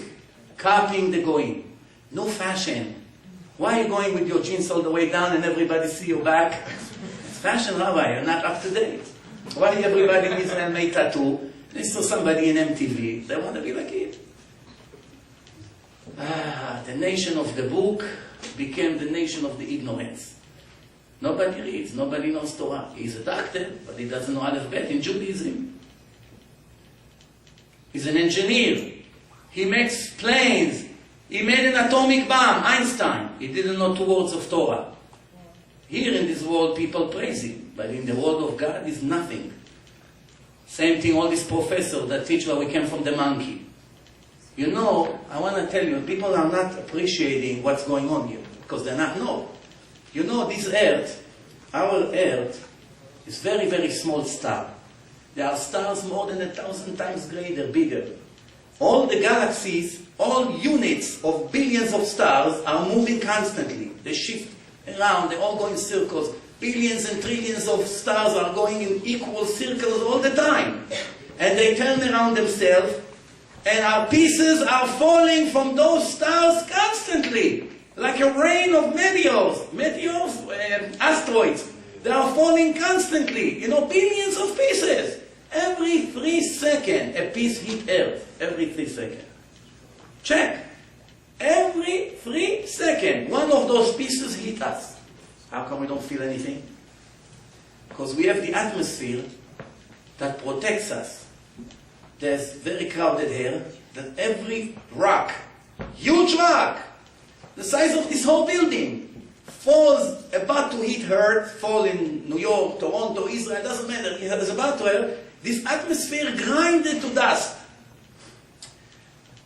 Now, besides that, there are much, much bigger pieces, some of them the size of New Jersey, the size of Toronto, these kind of pieces. They are also falling. Now try to imagine a tennis ball right here in the air. And a piece the size of a refrigerator, millions of them falling and not hitting the tennis ball for thousands of years. It's like, what is it like? It's like taking a person and putting him now in a room and putting 100 people with Uzi machine gun. And telling the guy, your job is to run left and right, non-stop. Our job is to show you what is to shoot. So once we say fire, hundreds of us, automatic guns, bullets, hundreds, non-stop, all day, trying to kill him. And he runs, and all of us shooting automatic, hundreds. And none of us hit him. How long? 5,770 years. What's the chance that something like this will happen? Now go back to your genius professor and ask him how he said that this world was created from an explosion, random. No supervisor. If your daughter wants to marry a guy, where is your boyfriend from? He's from York University. Very good. Bring him over. First question, he passed. V. Okay, what does he learn over there? I don't know. What's the best over there? Huh? No, they have law. He's becoming a lawyer. One day he wants to be a judge in the Supreme Court. Go ahead, bring him over. The guy show up, no earrings, no tattoo, no weird hairstyle, no jeans all the way down, he's dressed normal, comes, nice car. What is your father doing? He's Bill Gates' cousin. Okay, so the father is already preparing his bank account for the first wire. Then the guy, they speak, they eat dinner. The guy takes his watch off and he begins to give a speech. Ladies and gentlemen, I want to tell you something interesting that happened to me an hour ago. I was walking in the street next to a garbage can. Then I heard a big explosion. Pieces started to fly all over from the garbage can, hit the trees, pieces from the tree fell. Somebody went by, got nervous, so pieces fell from his bag. All the pieces started to roll in the air. One thing fell into the other, all the pieces came, the glass came right away. It's starting to move, it's charged, and it got right into my hand and closed, and here I have a watch. Wow. The father comes and says, Rachel, quick, before I kill someone. Lawyer. You're laughing, huh? That's exactly what these lawyers are talking about from morning to night in colleges. What do you think they're saying? We laugh at this fool that is describing a watch. Ask him about the brain. 10 trillion connection. All the telephone companies in the world combined is not 1% of the dumbest person on earth. All the buildings, satellites, cable visions, cables, internet wires of all the world combined, telephone wires, everything, is not 1% of 10 trillion connection. You know what 10 trillion means? 10 billion times 1,000. This is in a brain of a Polish goy. 80% is liquid. Only 20% is wires. Each wire is 1,000th of an air. Take an air, divide it to 1,000, that's how thin they are. And they're all connected in such a sophisticated way. In 1 trillion years, the scientists won't get the secrets of this brain. And it's all in water. Did you ever want to raise your right hand and your left hand jump? Your left leg jump? Imagine you try to make a right turn and something went wrong. You know, sometimes you try to call your mother, Mommy, it's not your mother, it's your father. Cross wire. So, you look at the caller ID, I dialed the right number. It happens sometimes. Somebody else picked up. Something went wrong in the wiring. Call the IRS by mistake. Now they have your number. Like me, the fool. One time I wanted to ask where is the Varazano bridge. From all the people in traffic, who did I ask? A cop. Pull over. Seatbelt. Pull over. Yes, it's like the rat goes right into the snake's mouth. So, this Gentile, Polish head, one time went to have a surgery. So they open up his brain, you know, they cut the top, they pick it up, then they cut the scalp, and inside the bone that protects the brain. And then they look inside, they see only one wire, goes across from one side of the head to the other. The doctor called all the nurses, come over, what's going on here? The nurse said, I never saw such a thing. Let's see what's going to happen. Try to cut it. What? The doctor cut it, the 2 ears fell down.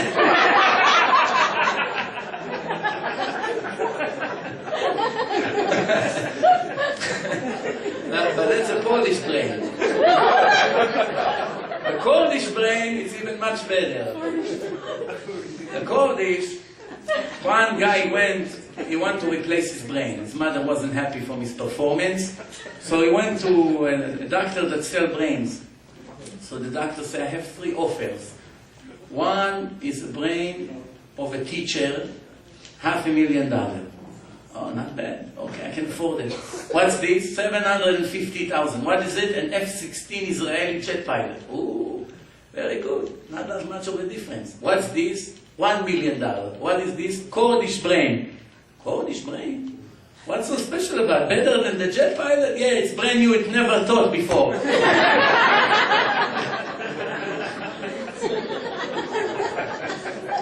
It's so bad that one time that Kurdish guy went to the hotel and he saw a Japanese guy in front of the aquarium with a fish. So the Japanese guy goes like this.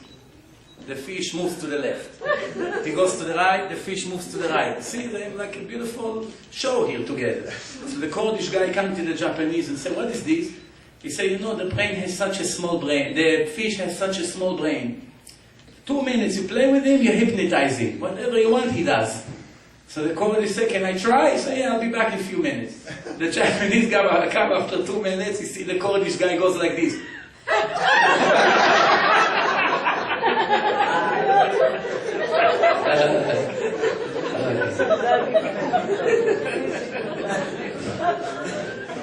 All right, no, let's go back to the judgment day. Stop laughing. So anyway, a Jew that doesn't search for Hashem, what's the purpose of his life? Everything he wants to do in his life, the chimpanzee have it much easier. House, the chimpanzee doesn't have to work 30 years for that. Food, they have in the garbage cans, 5 stars, pizza, steak, bones, whatever you want. They don't feel that they eat leftover, they're not so clever. Animals, they don't have to go to doctors, vaccine, this, changing diapers, paying for college, $100,000 a year with dorm. In the end, 5 years, the kids go to college, in the end they come and nothing comes out of it, most of the time. So they don't have this problem. They swim. You saw the lion in the Bronx Zoo? 20 years he's on the rock, getting 10. Millions of pictures people took of him. Even all the famous baseball players, they didn't get so many pictures. So if God wanted you to eat steaks here, and have a female and have babies, and be an athlete, or be healthy, or jump on the trees, whatever you like to do, He would make you a chimpanzee. He didn't have to make you Yosef. He didn't have to make you Yitzchak. He made you Yosef for a reason. The Gemara says one of the Amoraim, his name was Yosef. He was walking every day on the street and scream to the people in the booths, Ilav hai yoma kama Yosef ika beshuka. If not that day that we became the chosen people, how many low-life Yosef you would have here in the market? But now, you have the children of God here and there. Yosef is the son of God. Before, okay. The Gemara says in Masechet Eruvin, Ilmale nitna Torah, if we wouldn't receive the Torah, we would have to learn manners from the animals, from the cats, from the roosters. What's to learn from them? Every animal has something to teach us.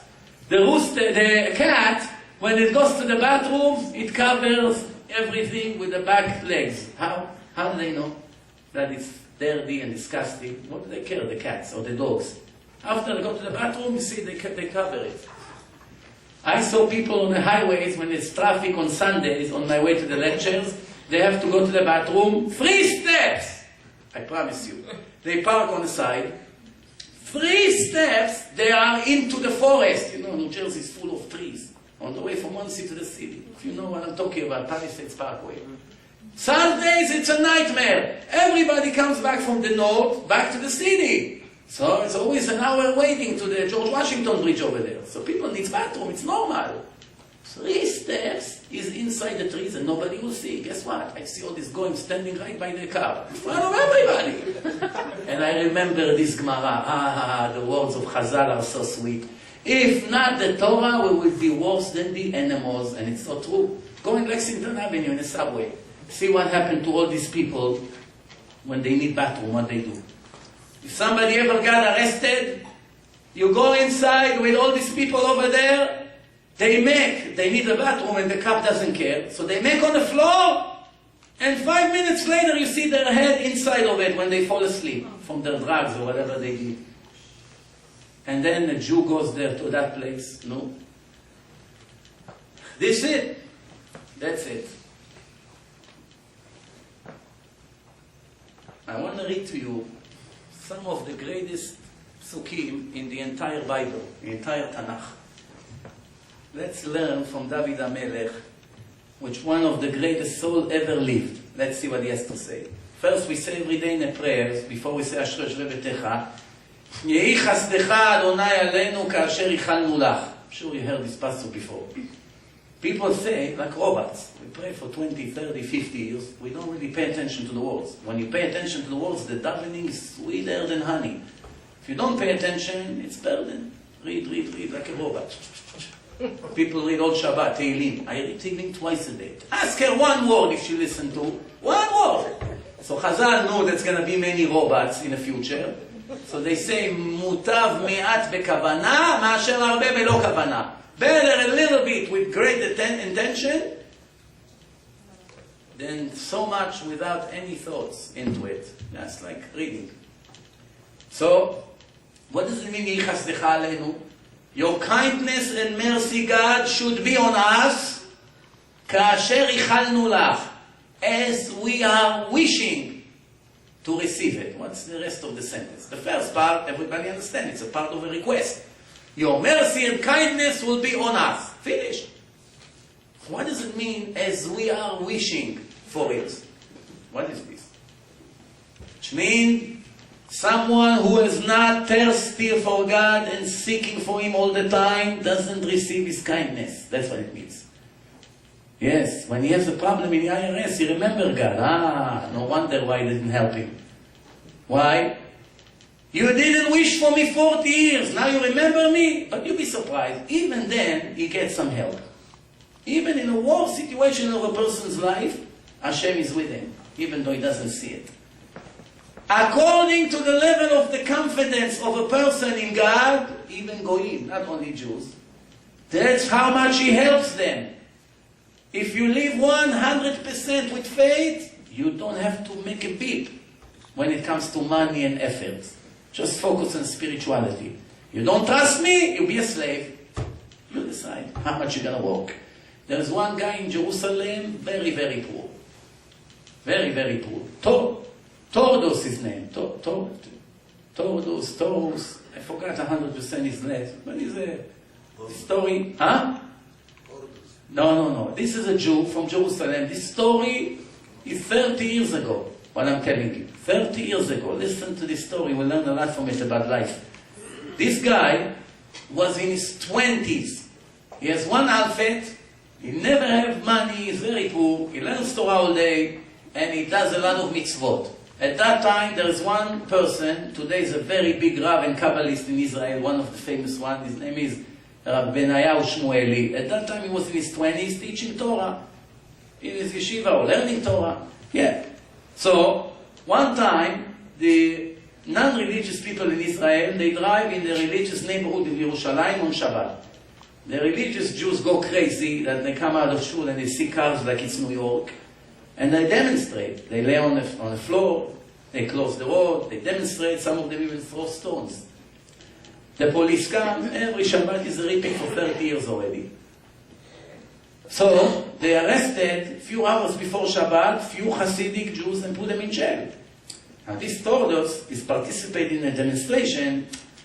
The Torah says every Jew has to help the other. You cannot just go to sleep well when your brother is suffering. So, he went to the police station to release them on bail, but he doesn't have $1. So they asked him, it's $1,000 to release them. $1,000? 30 years ago? It was like $10,000 today. Where is he going to raise in 2 hours before Shabbat such an amount? He goes to the yeshiva, to his friend, Benayahu Shmueli, a young rabbi in the beginning of his career. Rabbi, Benayahu, get for me $1,000. That's a joke. $1,000? No. Make fundraising here. We have hundreds of guys here in yeshiva. Each one will give something, collect, write down how much each one gave, and I raise the money, but I don't have time. It's Shabbat soon. So, okay, come back in half an hour. He came back after half an hour. All the money was ready. Everybody wants to save the Jews from jail before Shabbat. Poor! All of them poor. At that time in Israel, almost everybody was poor. You didn't have all these billionaires that you find about in the news every week. It was very poor lifestyle 30 years ago. So, they raise the money. He runs to the police, he gives them the money, bail money. They release them. The money has to be returned once after the trial. You know how it is. So, he released them. Sunday morning, he comes to Benayahu Shmuel, he says, are you coming with me to Meron? Meron is 3 hours, 2.5 hours ride from Jerusalem all the way to the north. He said to Meron, what happened in Meron now? Sunday. He said, I want to go and make a meal for the poor people in Meron by Rabbi Shimon Bar Yochai grave to thank God for the merit that I had to release Jews from prison for Shabbat. Is one of the most important mitzvot in the entire Torah. It's so important that if he didn't raise enough money, he was allowed to sell the only Sefer Torah in a whole town to save the Jew from the prison of the Goyim. That's how important it is. We would left without Torah. We don't have Torah for Shabbos morning. Rosh Hashanah in a few days. What are we going to do? We have to read. Torah? No. It's more important. Save your brother Jew. That's how important. So he was so excited. You know, these people are so holy. They make mitzvah, they go crazy out of happiness. Not like us, like robots. Oh, okay, I put feeling. So he ran. He said, I want to go and make a meal. So Benayahu Shmuel said, how are you going to go there? He said, with a cab. Special cab, all the way from here to there. It's a month of learning. From the yeshiva, they don't get so much. So where are you going to get the money? Now, this Tordos has 100% confidence in God. That's how we live. He lived from one miracle to the other. For us, it sounds like a fairy tale story, and I don't blame you. But I still want you to hear the story because it happened 100%. And I verified it. And I heard it from different sources, and I verified it. So, he said to him, why do you always worry? Our job in this life to put our efforts to show God that we love Him and we listen to Him. As the Torah say, I am strict with you, I am testing you to see what's in your heart. Do you love me or not? And in another place it say, I'm strict with you, I am torturing you to test you. Are you going to keep my mitzvot or not? Why? What's all this test for? To reward you in your end, which is next life, in your end. Where? He's going to reward your dead body? Thank you very much. Where is he going to reward you? And who is you? The soul, not the body. The body is a bunch of molecules, doesn't have any feelings or knowledge. When Einstein died, he opened up his brain to see where all the knowledge was flying up to heaven already. They were searching in the brain. Maybe they find a bus. So, he said, are you with me or not? He said, but how are we going to pay the cab? He said, Hashem will help us. From there to there, we are busy doing mitzvah. Let's go. They get a cab. They drive. After an hour and a half that they drive, he tells the taxi driver, please pull over. Next to this gas station, there's a kosher restaurant. I trust the guy very much. I want to buy, food, rice, chickens, whatever, to go for the meal. So you have money? He said, no. I don't know. I know everything I needed in my life, Hashem provided me, because I trust Him 100%. They go into the place, the guy see how he dressed. He wants 10 pans of rice, salads, whatever they have over there. The owner of the restaurant, he knows him, he's a religious guy. He knows he's a poor guy. He's wondering. So he asked him, what are you taking now in the middle of Sunday this food for? You had a party or something? He said, no. He tells him what happened on Friday in a demonstration. And he said, I'm going to thank God, and by thanking Him, by giving food to the poor people in Meron, in Rabbi Shimon Bar Yochai grave. The guy was so impressed, and he's very wealthy, the owner of the restaurant. He said, no charge. I want to be a part of your mitzvah. Where is your car? It's outside. They come up with all the pants he's holding. The guy see a taxi. So this is what you came? You came from all the way from Jerusalem with the taxi? Even the millionaires don't do it. They don't come with a taxi like this. It's like taking a taxi from here almost to New York in Israel. Doesn't make sense. So he said, what can I do? I don't have a car, He said, ask the driver, how much? $100. Take $100 from his wallet, here. That's how it goes. Wait. They get to Meron. They come out of the cab, there's a table there, they take everything, they put on a table. Who sits over there? The greatest, one of the greatest rabbi we had in 100 years.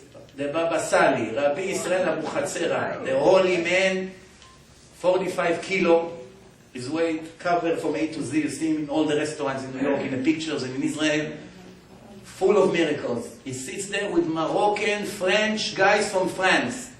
All the rich French Jews came, they took the Baba Sali to Meron, they sit, they drinking, they eating, they singing, and they learning Torah all day, together with the tzaddik. As soon as the Baba Sali see him with the cans, he puts it on the thing. They come out. The Baba Sali looks at him. The Baba Sali has Ruach HaKodesh, for sure. He says like this to him, come. Now this Benayahu Shmueli said in his yeshiva in public. It's even in the internet, this story. He sees what's going to be now. The Baba Sali calls him. He comes to the Baba Sali. A minute before he gets there, one Moroccan millionaire comes with an envelope, handed to the Baba Sali, puts it in his hand like this. The Baba Sali doesn't even look what's inside, he holds it, it's sealed. He calls Tordos, he gives him the money. He says, Chazak u'baruch. Tordos takes the envelope, gives it to Rav Benayahu, here is your money. Rav Benayahu swear, you're not allowed to swear, swear to his student. That was 30 years ago, I opened up the envelope, exactly $1,000. This is the life of a Jew that is 100% devoted and passed his test with God. When God gave us man from heaven, bread are falling, He said to us, don't save for tomorrow, trust me. I love people who trust me. What did some of the Jews? You believe it? You have to worry about the future of your children. Who's going to send them to college one day? What are you going to do? Everything you make, you spend. You have to buy the best tefillin? Come, I take you to somebody, $200 you get a pair. Why you paid $700? You don't know the rabbis, they suck your blood? That's how people talk today. When he goes to buy his Mercedes, what do you have? I have for 80,000 and this is for 90,000. What's the difference? The stereo. Here, put it on. Tefillin? I'm not kidding. I just gave a lecture 2 weeks ago in a house of an extremely wealthy guy. He owns buildings in Manhattan. Every building is tens of millions of dollars, if not more. He lives in a house, and now he builds a house $10 million. Build $10 million. When we finish, it's probably worth more. His son is a sweet soul. I'm much to kiss him. He just found out that Hashem is real and the Torah is real. He came to a seminar and there's lectures and he's now keeping mitzvot. A young boy from the most prestige college in America. College of all the billionaires. You probably know which one I'm talking about. $100,000 a year to learn there. And he learns there with all his wealthy Jewish friends. And now he doesn't care about all this nonsense. All he wants is to learn Torah, to come to Monsi for Shabbat, to arrange lectures. He arranged that lecture. Then he said, I have to change my tefillin. It's a little box. You press on it, you feel that it's about to break. I said, well, you got it for your bar mitzvah? I said, yes. Probably $100 your parents paid. 1 year to prepare tefillin. He said, I want to send it to Czech. I said, to Czech costs more money than this whole tefillin. Doesn't make sense. Okay, I want to buy money, but can I pay with a credit card? I said, you know, the people who make tefillin, if you know where they live and in Yerushalayim, how poor they are, you think they can take credit card? So he told me, but I have a problem. The only way I can pay for it is on the credit card, and my father has a lot of expenses, he won't pay attention to the bill. If I come and ask him for the money, he's going to get very angry. I'm talking a person who makes this pair of tefillin in a minute, in his businesses. We have to be like thieves for a Jew to buy a tefillin. What is a tefillin? It's a sign between me and you that you are my son. Oti beni ubenechem. 1 year of work, $600-700. If you see the cars they have in the driveway, I promise you $500,000, the cars. Nobody cares. Comes to mitzvah, you have cheaper? I saw over there in Tel Aviv cheaper. So, this guy told us lives with 100% confidence. Everything they want, they get. Unbelievable. Hashem said to the Jews, don't save for tomorrow. Some of them put it away. What happened in the morning? They all became full of worms. Full of worms. The Torah say, Vayarom tolaim vayivash. What's the explanation? It got full of worms and it started to stink. That's what it means. Tell me, in the right physical order, what comes first? First it becomes rotten and then comes the worms, or first come the worms and then it becomes rotten? What do you think? First it becomes rotten, then comes the worms. But the Torah say, Vayarom tolaim vayivash. It got full of worms, and later it stink. 3,000 years, the atheists, the Goyim, and the Jews were celebrating because of this verse. See? Mistake in the Torah. Torah didn't know. First it stinks, then comes the worms. Every fool knows it. Guess what? The Torah was right and everybody was wrong, as usual. Why? The worms comes right away, but they are so microscopic, so small, nobody can see it. Only a week later they grow, and you begin to see it without a microscope. Today the scientists show you. Right away worms are coming. Put fish in the sun, you see, before it smells, there's worms on it all the time. The worms make the smell, comes later. Everybody went crazy. Why? They didn't have a microscope. As soon as they had a microscope for the first time, the Torah was always right. In Switzerland, they wanted to ban on kosher slaughtering. We don't want it in our country. It's too cruel. The Jews went to court. They were embarrassed. What are we going to do now? They want no more kosher food. So the judge said to the Jews, you have a few days to answer. What was the problem that the Goyim had? They worry about the animal cruelty. What? The Jews torture the animals. What is this? Knife, they cut their throat. How the Goyim used to kill animals? They have a rocket gun, they put it to their head, boom, they blow it. That's, by the way, how the mad cow disease started. Because they blew the brains, the germ, the virus was in the head, and it spreads to the rest of the body. And when they ate the steaks, they became sick and people died. But the Jews that don't eat the brain, they slaughter and they get rid of the brain, they didn't get this. And they couldn't understand how the Jews don't have it, and the Goyim, they have it. So now they want the Jews not to slaughter the animals. Why? They claim that every animal has 2 reserve cords of blood in the back. 2 in the front, 2 in the back. When the Jews slaughter the front, the brain continues to receive blood for a few minutes, and wait, that's why the animals are still shaking and vibrating. And he said, what a way to kill an animal? The animal suffers for a few more minutes. By us, boom, we blow the brain, no nerve system, and the animal don't feel anything. So they asked a big Rav what to do. The rabbi said, don't be fools. Hashem said to the Jews, slaughter like this, not to torture the animal. Make sure that the knife is smooth, you check it in the sun, because you go one, and the animal don't feel anything after that. So the Jews asked the Rabbi, but what about what they claim about the 2 reserve? He said, go and check. Every kosher animal that the Torah allowed the Jews to eat has only 2 cords in the front, no reserve. Every non-kosher animal has 2 in the front, 2 in the back. Go check. And that's what he answered to the judge. They came to the judge, they went crazy. So it's divine Torah. It's not J.C. Penney who gave us a book.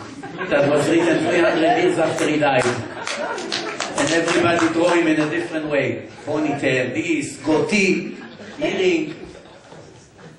Tomorrow we're going to get curly hair, according to fashion. Just before we finish, I want to read a few more things to you and then give you time for questions. It says like this. Oy, prophet Jeremiah, Oy, לרודפים אחר האבל, אין בו מועיל. How miserable those who run after the nonsense, that have nothing productive about it. Then, אל תקנא בעושר, never be jealous with wealth, because the wealth is kept against the master of it, the owner of it. I once saw an article in Israel they interviewed and investigate what happened to all the Israelis who won the lottery since Israel became a state until 5-6 years ago. Except one of them, only one, there was a blessing for him. Tens of Israelis that became rich overnight, it destroyed them. Their family broke, they went divorced, the kids went to drugs, it drove them crazy. Most of them lost all their money in gamblings and bad business decisions. And those who kept the money, it destroyed them. When is a person closer to God? When he has billions of dollars and he doesn't need him, he feels confident. Oh, what do I have to worry about? Recession, economy, it doesn't talk to me. I'm safe until Madoff came. Or until the bank goes bankrupt and he's only insured to 100,000.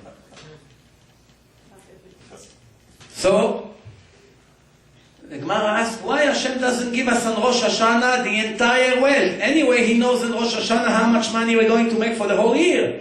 Why we get it slowly? Another deal, another salary, another week, another deal. What is this?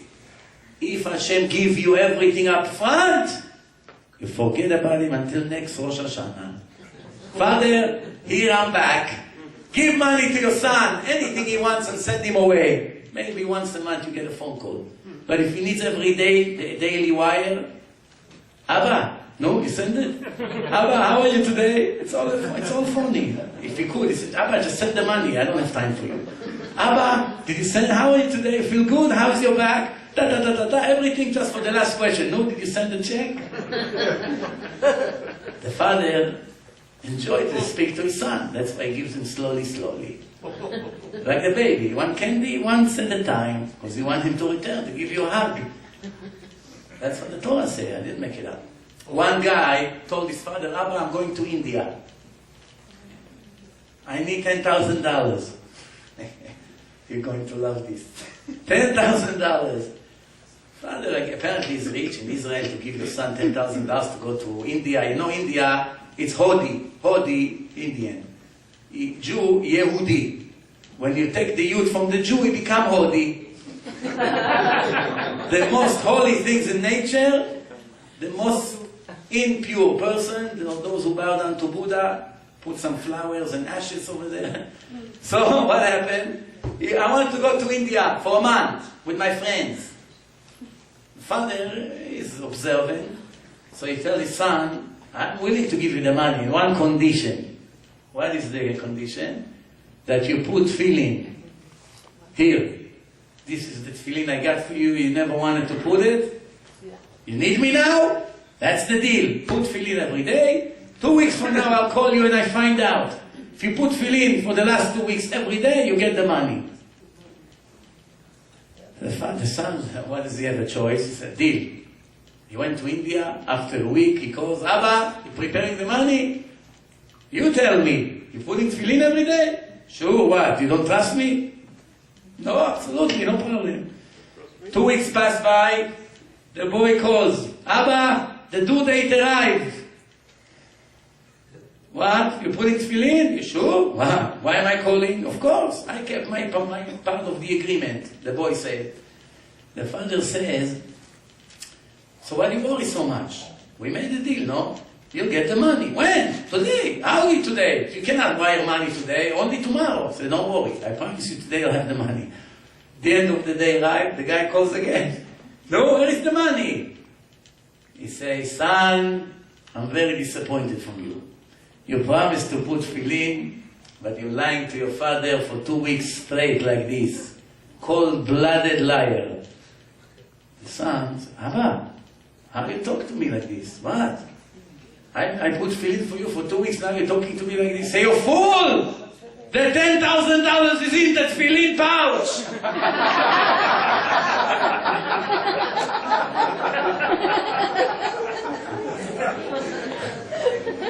What are you telling me you put tefillin every day?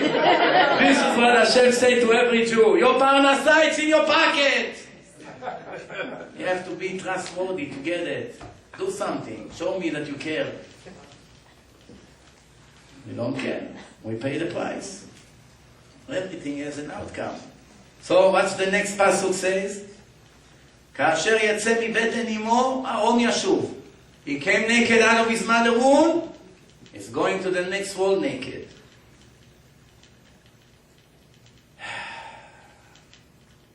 אל תקנא בכבוד המדומה. Don't be jealous with the phony honor. It's all bluff. But the honor of the Torah, it's real. How do we know? A pasuk in Mishlei. Kavod chachamim inchalu, and nobody else. The real honor in this life, if you are a Talmid Chacham. If you are a Talmid Chacham, according to Shulchan Aruch, you come to a show in Vegas. Talmid Chacham doesn't go to Vegas, but let's say, and he goes to Vegas. He wants to sell his diamonds. The annual show. He comes, all the Jews see, the famous rabbi, he's coming to sell his diamonds. In a Jewish environment, or 47th Street, whatever. Toronto, Jewish fair, whatever. Flea market.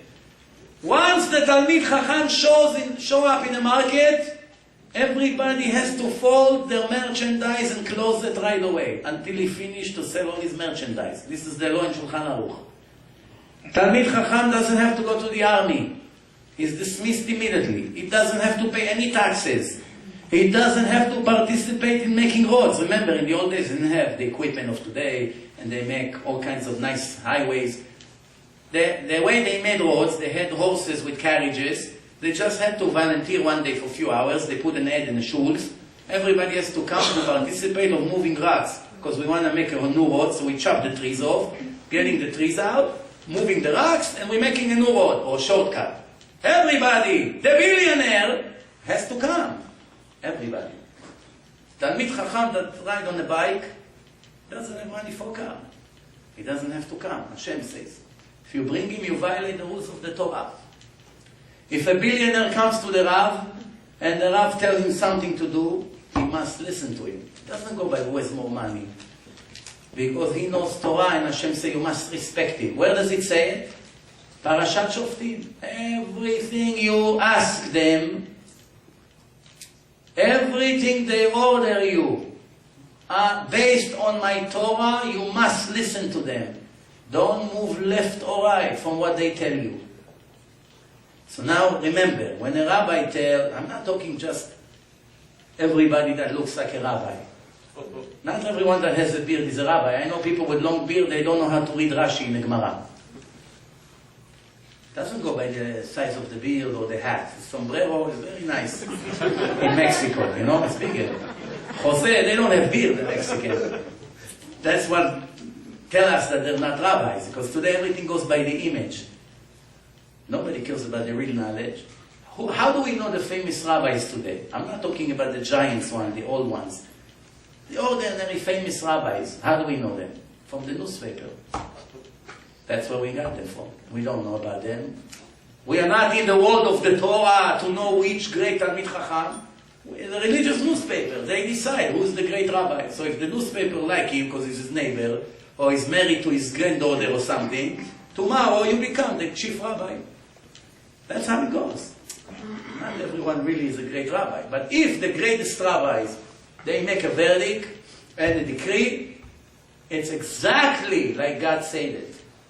And if Bill Gates made me the president of Microsoft in my dreams, but he made me, and he brought me here in front of every one of you and hugged me like this, and he said, ladies and gentlemen, Mr. Mizrachi is going to be the new vice president of Microsoft in Toronto. Please give him a round of applause. You know, everything he say, it's like exactly I said it.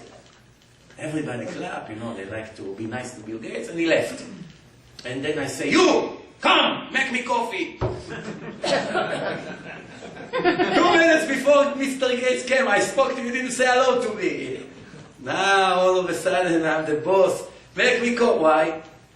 Because the boss nominates me. There's no difference between me and him now. I'm his messenger. That's the point. People refuse to understand this. You don't have problems with the rabbi. The rabbi cares what you do in your home. It's your problem.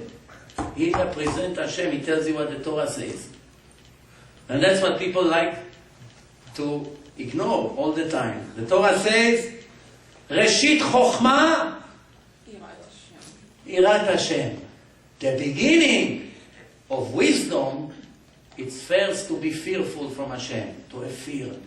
King Solomon, if King Solomon would come to the stadium here, or to give a show in, I don't know, in the most famous stadium in the whole world, and they put a camera and they broadcast all over the world, King Solomon came from the past and is going to give a 20 minutes lecture. How many viewers is going to have all over the world? From 6.4 billion. I promise you, more than half for sure would say the best trading. Everybody would be curious to see the smartest person ever live. Smartest, the greatest king in the history. The whole world bowed down to it.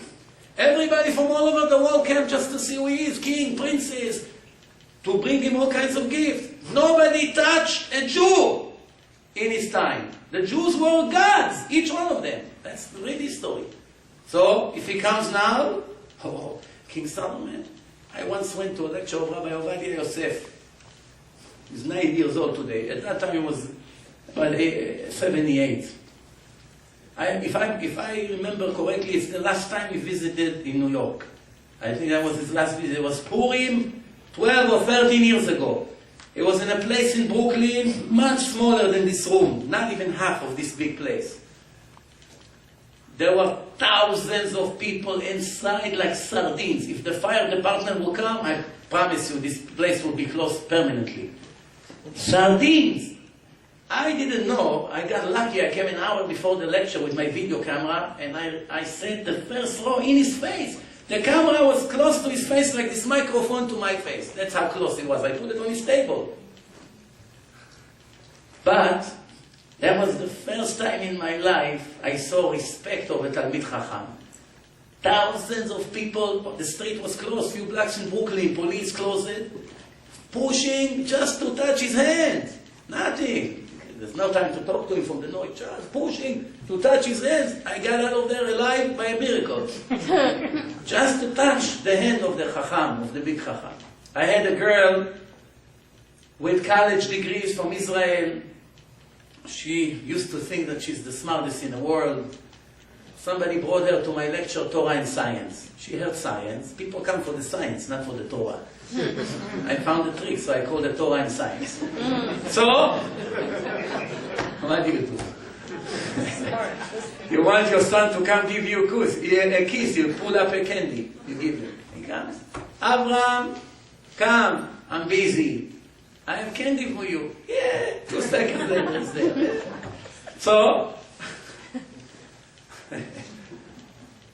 So she said, she came to the few lectures, there was a series. Now she's already interested in religion.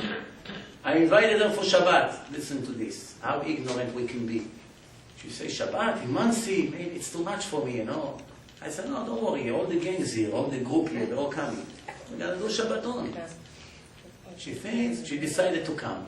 She came, she's very impressed. She see all religious people. You know, Muncie, you don't have a car in Shabbat. The streets is full of religious people, shul every block, singing from every synagogue. It's a different world. You don't have cars in Shabbat. You feel like you're in Olam Haba, next world already. So she came, for a Jew that never saw such a thing, she was very impressed. All of a sudden, I made the biggest mistake in my life. I mentioned in my speech on the Shabbos table, Rabbi Yosef. As soon as I mentioned his name, her eyes came out. She said, what? This is your hero? Then I remember that they so brainwashed from the media in Israel against the chief rabbis that I realized I made a big mistake. Now I'm thinking, how do I come out of it without putting the honor of this Rav down? You know, I cannot agree with her. I'm thinking what to do. I don't want to lose her. So I asked her a question, well, what's the problem? She said, don't you hear what he say against the non-religious people in Israel? He kills the prime minister. He say he has a brain like a monkey. He say this, he say that. Okay. After she relaxed, I asked her, and you're going to learn a lot from this story. I asked her, tell me, who is the greatest Jew in the world according to your opinion? So she said to me, the Chief of the Supreme Court of Israel, Professor Aaron Barak, the head of the Supreme Court. Very anti-religion, hates religious, allergic to religion. So, I was very happy that she said that, because I had a perfect example to give her. I told her, listen, if I'll call Professor Barak and ask him questions about arguments between two neighbors about money, problems in the fence, it failed, one blamed the other, and they all bring their case to the judge made a verdict, who pays who? Will he be able to tell me all similar cases to this in the last 1,000 years, all over the world, everything by heart? Who was the judge, what date, what year, what country, what was the verdict? Everything by heart, for 1,000 years. She looks at me like, what? He's not supposed to. You have the archives, you have all these books, you come to the lawyer's office, judges, they have all these books. If they want something, it goes by chapters. They know where to look for it. Nowadays, we have computers. They don't even need these books. I say, exactly. So you won't be able to know anything by heart, right? So I told her, you making fun at Rabbi Ovadia Yosef. I want to show you something. Come over. She was sitting on the other side, a very long table. So she comes around. We have the library right here. The book shelves. I say, you see this series of books, the red ones? Pull any one of them out. So she pulled out one. I said, open it anywhere you want. So she opened it. So there was it's questions and answers. What's the secrets behind these books? About 30, 40 years ago, in Israel, they had only 2 channels on the radio, Reshet Aleph and Reshet Bet. And Reshet Bet, every Friday afternoon, they had a show, question and answers with the rabbi. The chief rabbi of Israel, Rabbi Ovadia Yosef, live. Spontaneous. People call and ask the hardest, if you read this book, forget it. The hardest question in life. Transplant, taking an eye from a dead body, putting it in a live person that has cancer. Should he use medicine and live long life in suffering, or should he just live? All kinds of hard questions that you have to find answer from the Torah. It's not so simple. If Jews are allowed to go back to Egypt, that's by the way where she opened. Are Jews allowed to step on the land of Egypt? Because the Torah says after the exodus of Egypt, you will not see them again, and you will not return there. So the rabbis are arguing, what did God mean? For only those Egyptians, the nation of Pharaoh, or for any Egyptians? Did he mean the land or the nation? Did he mean only on the generations of the Jews or every generation? Did he mean permanently or only temporary return? Why? The question arises when Anwar Sadat came to Israel to make peace, baloney peace, with Israel. So when he came to Israel, then Begin, I believe, went to Egypt. It was like a visiting. So the newspaper reporters, some of them were religious, and they wanted to go back to Egypt to take pictures. It's the work, but they're not sure. Maybe it's a sin from the Torah. So they asked him this question, live. So I told her, let's count together. It's all live. And they recorded all the shows, and they printed that in a series of books. I said, let's count how many sources of different books, different rabbis, different chapters, different provisions from so many different rabbis, he gave for every one of the questions. You ready? Let's start. Now in the parentheses, they put the source, the page, chapter, what book, what rabbi. So we started to count. 1, 2, 5, 10, 20, 40, 50. By 50, I said, listen, there's 10 more pages. Not an exaggeration. If they had it here, I would show it to you in front of your eyes. After 50 sources, I say, it's all by heart. 1 questions from thousands. Everything, and the host of the show, this was very famous. Every 10 minutes he comes on the microphone. Ladies and gentlemen, I want everybody to know, the Rab don't have any book here. We didn't know the questions in advance. It's all live. You can call now and ask any question. It's all by heart. And they copied and they recorded it and they printed it later, years after, not one mistake. So I told her, there's about 150 sources, and while he's bringing sources from different books, all of a sudden he begins to tell the biography of that Rab. He was in Babylon, and he moved to Italy, and then he became the rabbi over there, and he lived until this age. By the way, he tells stories about those rabbis. And I told her, you see, do you know one of your heroes, your judges, that can answer one question in his entire life by heart? One! She looks at me, wow, I'm so embarrassed. How can it be? I thought it's primitive, all my life, that's what they told me. I'm so ashamed, I say, yeah, of course, and this is only one question. And this is only one series of books. Should I show you all the rest? She said, it's above human. It's not, it's divine. I said, exactly. And that's why they made a joke in Israel. One guy came to Rabbi Yosef and said, Rabbi, they say you know the whole Torah by heart. Is it true? I said, nah, come on, don't exaggerate. Only half. Yeah, half. Which half? Say whichever you want.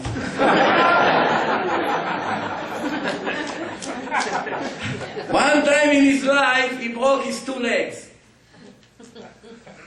Playing soccer with the neighbors. Nah, come on. He never played sport. The opposite, he writes in one of his books that he was begging all the kids to stop playing and come learning with him. When the Jordanians were shooting missiles on Jerusalem 65 years ago, bombs exploding in the neighborhoods of the old city in Yerushalayim and the Bukharian neighborhood there, if you know what I'm talking about. He was learning as usual. There was curfew, nobody comes out. They put all the lights off. His father went crazy to look for him. Can't find his son Ovadia. He was a teenager. It's Friday night, Shabbat. He runs around like crazy. He thought maybe he got hurt. After looking all around, father is going very nervous, son. Then he comes out from the shul with books. He stayed there after the davening 3 hours, forgets that he's not here. His father went crazy, he wanted to give him a punch, a smack. One other rabbi said, don't touch! It's a holy person. He's going to be very big. Don't touch him. You don't have permission to eat him. And he was right. He was a teenager. Why? A person that bombs falling next to him and he loves the Torah of God so much, you think it's an ordinary person? So guess what? One time he climbed on a ladder to get a book from the shelf. It was very high. As he loves the book so much, he goes into the books. He reads, and then he forgot that he's on a ladder. And he started to walk, and he fell from the ladder and broke his 2 legs. One rabbi heard that, was also young. He came special to the hospital to sit next to him, to visit him. They clever, they knew who to go visit. It's a person that forgets that he's on the ladder because he's reading a book. That means his whole soul is inside the book. Very holy. It's not here. I saw in my eyes people like this. But soon, it's going to be almost impossible to see them. We live here in the exile, New York, Toronto. How many people like this you have here? If 1 or 2 maybe, in the whole exile. See them in the old neighborhood, 30, 40 years ago, all the Mekubalim of Yerushalayim. You just stand by them. You feel the electric in the air. I remember exactly 13 and a half years ago, I went to Lakewood with one rabbi. I drove him because he wanted his son to put tefillin in the yeshiva of Lakewood by Rabbi Nathan Vochtfogel, the mashgiach of Lakewood, Alav Shalom. He passed away like 8, 9 years ago, something like that. He was older than 100 years old, very old man. I have it on video. I went with the video. That rabbi asked me, make sure he doesn't see you stand outside, because I don't think they like that people film there. Stand outside and zoom the camera how he put my son that tefillin. It's a historic moment. So I'm standing outside, and there were this rabbi and another rabbi from Lakewood that arranged that meeting, and the boy. And I'm the photographer. I'm filming. So after they're there, slowly, puts the tefillin, everything is very slow, they hardly move. Older than 100 years old. Then I see that he called up the other rabbi, they speak in Yiddish. I don't understand Yiddish, but I see he points at me like this. I'm outside. What's the first thing I'm going to think? Maybe he saw me that I'm filming him without permission, so he wants something that we stop or something. So I see that the other guy is smiling, but he doesn't come to tell me anything. So nobody tells me anything. I'm filming. So then after we finished, I came to this guy. I said, why did he tell you? He pointed at me. He said that I don't want to praise myself so much, but I want you to see how people have holy vision in our generation. He said this person will influence many, many Jews to be close to God. And that was in my beginning. Didn't know anything. Didn't know 0.5% of what I know today.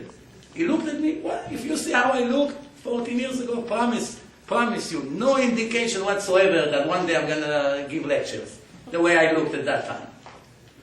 Holy vision. It's Ruach HaKodesh.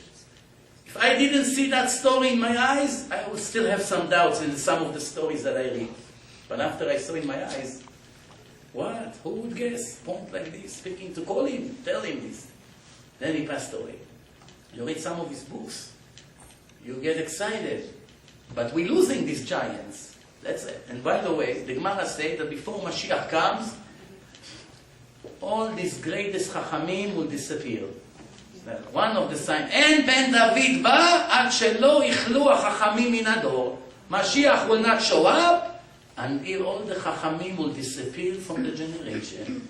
We're very close to it. The youngest giant rabbi in the world is 90 years old. The youngest.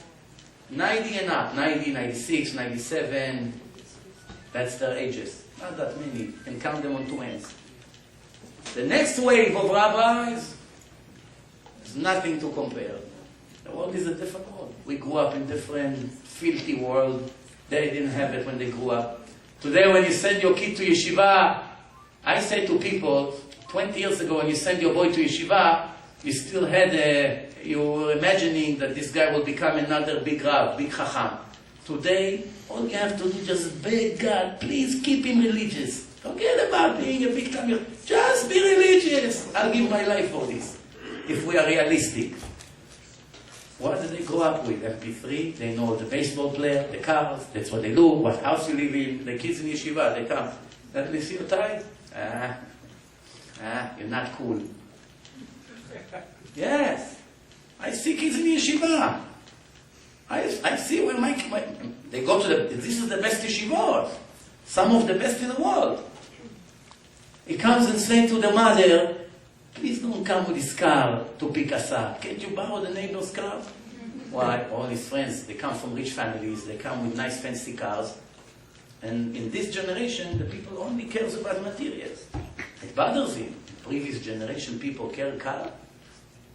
My father said that when they were young, when the British were in Israel, walking with their hats and guns in Israel 60 years ago, before it became a state, 8 brothers were sharing 1 pair of shoes. Today one brother shares 18 pairs of shoes a year. 8 brothers grow up with 1 pair of shoes. You may ask, how did it fit all of them? It didn't. So guess what they used to do? They cut the front and make it like a sandal, the toes coming out. And everybody was happy. Today, every kid has 3 bedrooms. He's not sure where he's going to sleep tonight. And everybody depressed. Somebody asked me a year ago, what should I invest in? Real estate is bad. Stock market is bad. And everything is bad. World crisis. I say, invest in anti-depression pills. Those companies. They're going to boom. Business is booming by then. Yes, all these companies. Why? From every 10 people, 5 of them live on anti-depression chemical. Today they have names. ADD, ADH, AD this, AD that. Everyone is on 80 something. Nobody can sit 1 hour and listen. You are a great audience. We already speak in 2 hours and still sitting. Today, after 45 minutes, you'll be the greatest speaker in the world. It doesn't matter. I once had a lecture in Staten Island. 35, 40 young guys in their 20s. I speak like a machine gun. Then I said to myself, look, I'm already speaking here 2 hours. Nobody made a beep.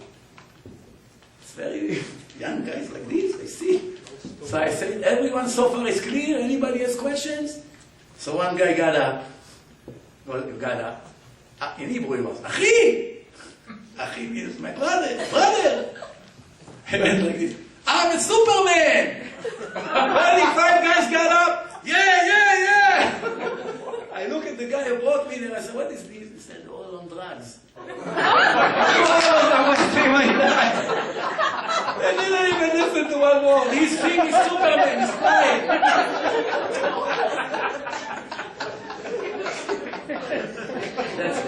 That's the situation of our generation. Today, if you want your children to be normal, not tzaddikim, just keep mitzvot and be normal, you have to be a super detective. You have to follow them every minute of the day.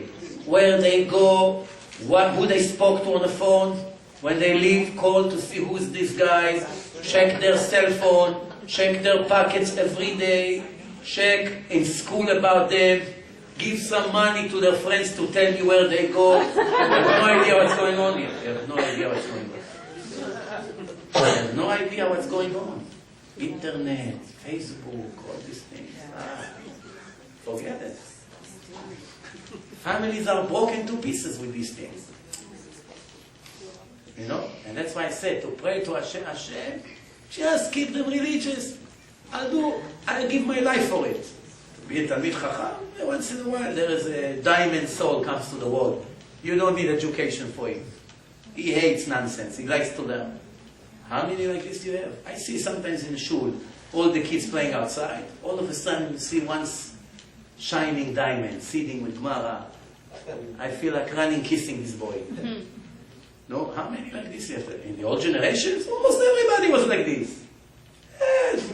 Look in these books, read books from 30, 40 years ago. You know Rav Shach? You heard about Rav Shach? He passed away 107 years old. He was the leader of the Ashkenazi world. He influenced many Sephardim. He even funded Shas, in the government, the Sephardic political movement, Shas. So Rav Shach, when he was a young boy, he learned in yeshiva, and there was a war. And planes were coming and bombing around the yeshiva. The Rosh Yeshiva got nervous. He doesn't want anybody to get hurt. He doesn't want responsibility. So he sent everyone back home until the war would be over. The boy Eliezer arrived home with a train. His mother see him in the middle of the week. What are you doing here? Yeshiva is not off. He said, there's a war. They are bombing right by the yeshiva. So the rabbi was afraid. He sent to come home. So the mother was a holy woman. She started to scream, what? What kind of rabbi is this? And believe me, what a giant rabbi. He doesn't know that Jews that learn Torah, they are the safest. They're in the best situation. Go back to the yeshiva. He said, where am I? I don't have money for the train. She said, I don't care, walk. How long he had to walk? 1 week walking with a bag, heavy bag. A few years ago, Rav Aaron Leib Steinman, today is the new leader of the Ashkenazi world in Bnei Brak. Very holy man. If you come to his living room, you won't find any designer furnitures. You know what the chairs are made from? Milk crates. You know the milk crates, those blue and red ones that they serve milk with? They made chairs with this. That's what they sit on.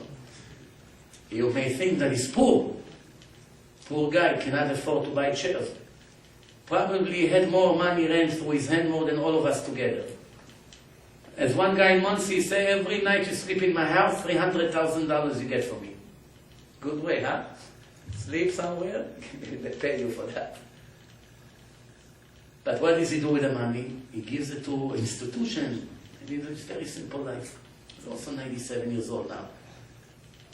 He went to Lakewood, to Rav Kotler. Rav Kotler's grandfather put a curse on Kennedy, on their family, because they were anti-Jews and they pro-Nazis in the beginning of their descendants. Every one of your family will suffer. We saw it. That was a famous curse. Rav Kotler had in his living room a wall unit and a pair of old shoes, dusty, old, antique shoes. Where? Next to the silverware.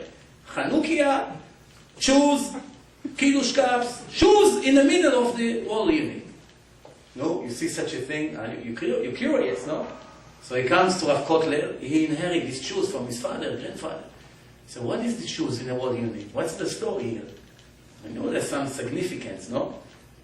So he told him, I inherit those shoes, they're very precious to my family. So why? I said, when my father was in Europe still, grandfather or father, I'm not sure, he had a student that he sent home, and he walked 1 week back to the yeshiva. And my grandfather felt so bad for him, that he wanted to do something for this boy, that for the Torah he was walking for 1 week with a bag on his head. Who knows the snow, the heat. So he wanted to do something for him, so the first thing came to his mind was to buy the shoes from him for a lot of money. He gave him a lot of money for those shoes. He said, I wanted shoes, souvenir. What kind of Jews we have in the world of God, in this generation. This boy became, many years later, the biggest rabbi in the world, Rav Shach. They made an article about him in New York Times.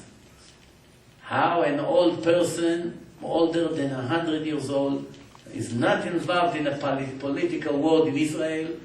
By one word, he decides how million Jews will vote in the election. Here or there, one word of an old man. They were very curious, the Goyim. How can it be? I saw an article from the 30s about the Chafetz Chaim in New York Times, in New York. Chafetz Chaim was in Radi, Poland. They made an article, the biggest rabbi in the world live in a shed house. They showed a picture of his house. You know, if you look at the house, the poorest Jew in the world doesn't live in such a house. The leader of the Jewish world, how his house looked. Today, it's a different world. People in those generations were so humble. They were so not materialistic. Everything they had is 100% spirituality, because they know this world is the whole way to life of eternity. Who wants to focus here? If you won the lottery, $300 million, and the lottery send you, in the meantime, some of the money until they build a house for you. That's a part of the prize. You take the money and they give you, in the meantime, a tent. You have a tent, temporary, for 1 week. And now you get some of the money already, you begin to fix the tent. You put new balls, new cover, pictures, new floor, every week. Your wife move this, bring furniture. Then by the end of the week, you finished all your money with your construction, renovation. Then when they build you the house, you don't have a penny to put furniture there. This is us. We have 60, 70 years here to gain as much as we can, to come and wave Hashem here. This is my profit. And we come with zero. Why? We were aiming for cars, for houses, for clothing, for jewelry. Everything that Hashem doesn't care about. We are genius when it comes to it. Business, every Jew is smart in business. Yes, in the end it's only what Hashem wants. But we know business. Jews know stocks, they know economy, they know every company by heart. Every Jew that I know from the business world, he can tell you the history of every company. This CEO, he committed suicide, he took his place, they made the biggest mistake, they bought AOL, it was the biggest mistake in the history of the business, the Ferrari size is such and such, they put the engine in that year, they put the engine in the back, it used to be everything they know. You ask him, give me the first halakha in Shulchan Aruch. What? What's Shulchan Aruch? It's a cooking book? What's the first halakha in Shulchan Aruch? It indicates that it's the most important one. Itgaber Adam ke'ari. In the morning, get up like a lion. Be strong, not lazy. Okay, 15 more minutes. There's still time. 10 o'clock. Moshe, get up. What time is it? 10. Okay, I still have another minyan. Don't worry. Moshe, Kriyat Shema, time is over. It's 9:30. I look at the calendar. No, I said yesterday. Don't worry. Moshe took a shower here 2 weeks ago. 2 weeks ago I took a shower. When it comes to mitzvot, nobody is serious. We have 10 days to correct the year. That's it. How you correct the year? First thing, pay money back to all the people you owe if you can afford. If you cannot afford, sell things. Sell. Offer something in replacement. You owe, I don't know, $1,000. You don't have it cash right now. Offer a suit. Offer, I don't know, a diamond. Whatever you have. Or a car that you don't need. You want to take the car instead. It's better to close all the bills if you can afford. If you cannot, if you don't have what to sell, or it's impossible to sell. No, at least you apologize to the person. The judgment day is coming, and I know you're angry at me in your heart. I promise you I'll do everything I can to close this gap between us as soon as I can, Please forgive me, I'm sorry for the sorrow and disappointment that I made for you. So that's right away calm the person down, because he knows you're not running away. If you spoke Lashon Hara about people, you have no idea what damage you made for him. You like to think that you spoke to one or two people and it's over. If you see how we travel, it's like the internet. You know internet? You put a message on the internet and it begins to travel forward, forward, forward. You are 80 years old. It's still traveling. I promise you. I know. I look at my website. Switzerland, Pakistan, Iraq, Egypt, every corner in the world. Iraqis, South Africa. What the going has to do with it? It's travel. It travels. The Lashon Hara is travel. What did you do? She's not a good girl. Stay away from her. It travels to millions of people. I heard the best thing about it. Everybody adds salt and pepper, It's growing, the gossip. He said one little comment. In the meantime, a year later, she became Adolf Hitler. Everybody adds something to the story. Person comes to Shamayim, he gets terrified. So remember you say something about your body from school, your neighbor, look what happened because of that. What happened? What did I say?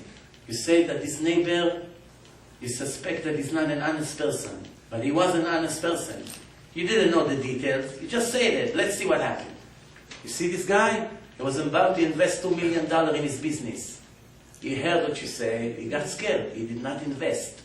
This guy couldn't find a different investor, he couldn't pay his bills to the bank took away his business, his wife left him, his children went on the street, they became criminals because they have no father and mother, they couldn't afford to pay for yeshiva, and then he killed himself, and look what happened to his son now has a movement against religion, and they go against rabbis, and they convince people to become secular, and look, and they already killed this, and they burn the synagogue, and they burn Sefer Torah. What does that have to do with me? It's all because of you. What did you say? It's not an honest guy. Lashon Hara, it's a killer. It travels, it continues to make damage even though you're already dead. You're dead already. It continues to travel. It sometimes goes generations. It's a chain reaction. How horrible it could be, and a person has no knowledge, is not clever, doesn't know. I'm saying one stupid word, and it's over. If it's on television, like they say all the time about people kill themselves. One guy in Israel just killed himself in a jail. The king of the rating. 20 years is number one in all the shows. Then he became not so popular. They dump him from one station after the other. A secular person that doesn't know that the real life begins after death, he thinks we're here for fame and glory and money. Money he had plenty. But he couldn't digest the fact that nobody wants him anymore on prime time. So his life was worthless because that's what he was for fame, for attention. People need attention. It's better than food for them. So he couldn't live. So he hired gangster to go and attack the people on the channels that they don't want to give him a show. So he broke up the nose of one girl and another guy. Then they found out and they put him in jail. $5 million that he had, they froze in the account. And they put him in jail with the most despicable prisoners. Nobody respects him in jail. And they spoke so much Lashon Hara against him on the news, he just couldn't live with the shame. And he killed himself. He choked himself with a bed. And you know what? After he died, Rabbi Ravitz said on a religious newspaper that one time he called him up when he used to be famous. He had a show, and in the show they gave a lot of prizes, prime time. So he told him, I know you only give prizes in front of the camera because it's good for your reputation. Will you consider to give $70,000 to a widow that lost everything she has and she's about to be with her kids on the street? That's what she needs, to get back her house and to stand back on her feet. And guess what? He said, sure. And he said to him, I want to give it anonymously. I don't want anybody to know about it. And Rabbi Rabbi said that he gave him all the money for it. And then he gave another money for somebody else. Even the Jews that can do the worst things you can think of, if you check them, you never know. Could be surprises. You never know. One guy was very, very wicked. 400 years ago, this story. He walked and he died. In his funeral, all the yeshiva guys felt, look at this guy died. So one of the yeshiva guys passed by his body and tapped him on his nose. Tap! He hit his nose. He's dead. Everybody laughed. A wicked Jew, who cares? Hit him on the nose. And at night, this guy comes to go to sleep. He sleeps. This guy comes to me in a dream. I'm very angry at you. You embarrassed me. You humiliated me in front of everyone. I will never rest until I take revenge against you. So he told him, what did I do to you? You tapped me on the nose and everybody laughed. I can't forgive you. He got up. Wow. Maybe it's a dream. The next day he dreams again. A few times he dreamed. He came to the biggest rabbi in the world, who was the Maharsha. You see him in the Gemara in the end. The Maharsha, the biggest genius. Talmid Chacham. He comes to the Maharsha. So Rabbi, how can you explain it? A person with no merits, wicked, I tipped him on the nose and he wants to kill me now every night. I can't sleep because of him. I have nightmares. The rabbi said, it doesn't make sense. Something here doesn't make sense. How did he get permission to come and bother you? You're learning Torah all day. Okay, you didn't do something proper, but okay, you know what? I want to come sleep with you in the night. When you wake up, I want to talk to him. So he came, he went, they slept in the same room. In the middle of the night, the guy is getting, So the rabbi started to talk. And the guy, he spoke to the guy. He saw a vision, the spirit of this guy bothering this guy. So I told him, why are you bothering him? He said, because he embarrassed me in front of everybody in my funeral. So he said, but who gave you permission to bother a guy that learns Torah, a rasha like you? How? That doesn't make sense. Tell me what's going on here. He said, I have news for you, Rabbi. I'm not such a rasha like you think. Well, everybody knows, he didn't keep anything. He said, one time I was walking by the lake, and I saw one Jew swimming and drowning. Right away I jumped, I started to swim, and I saved his life. I got him up.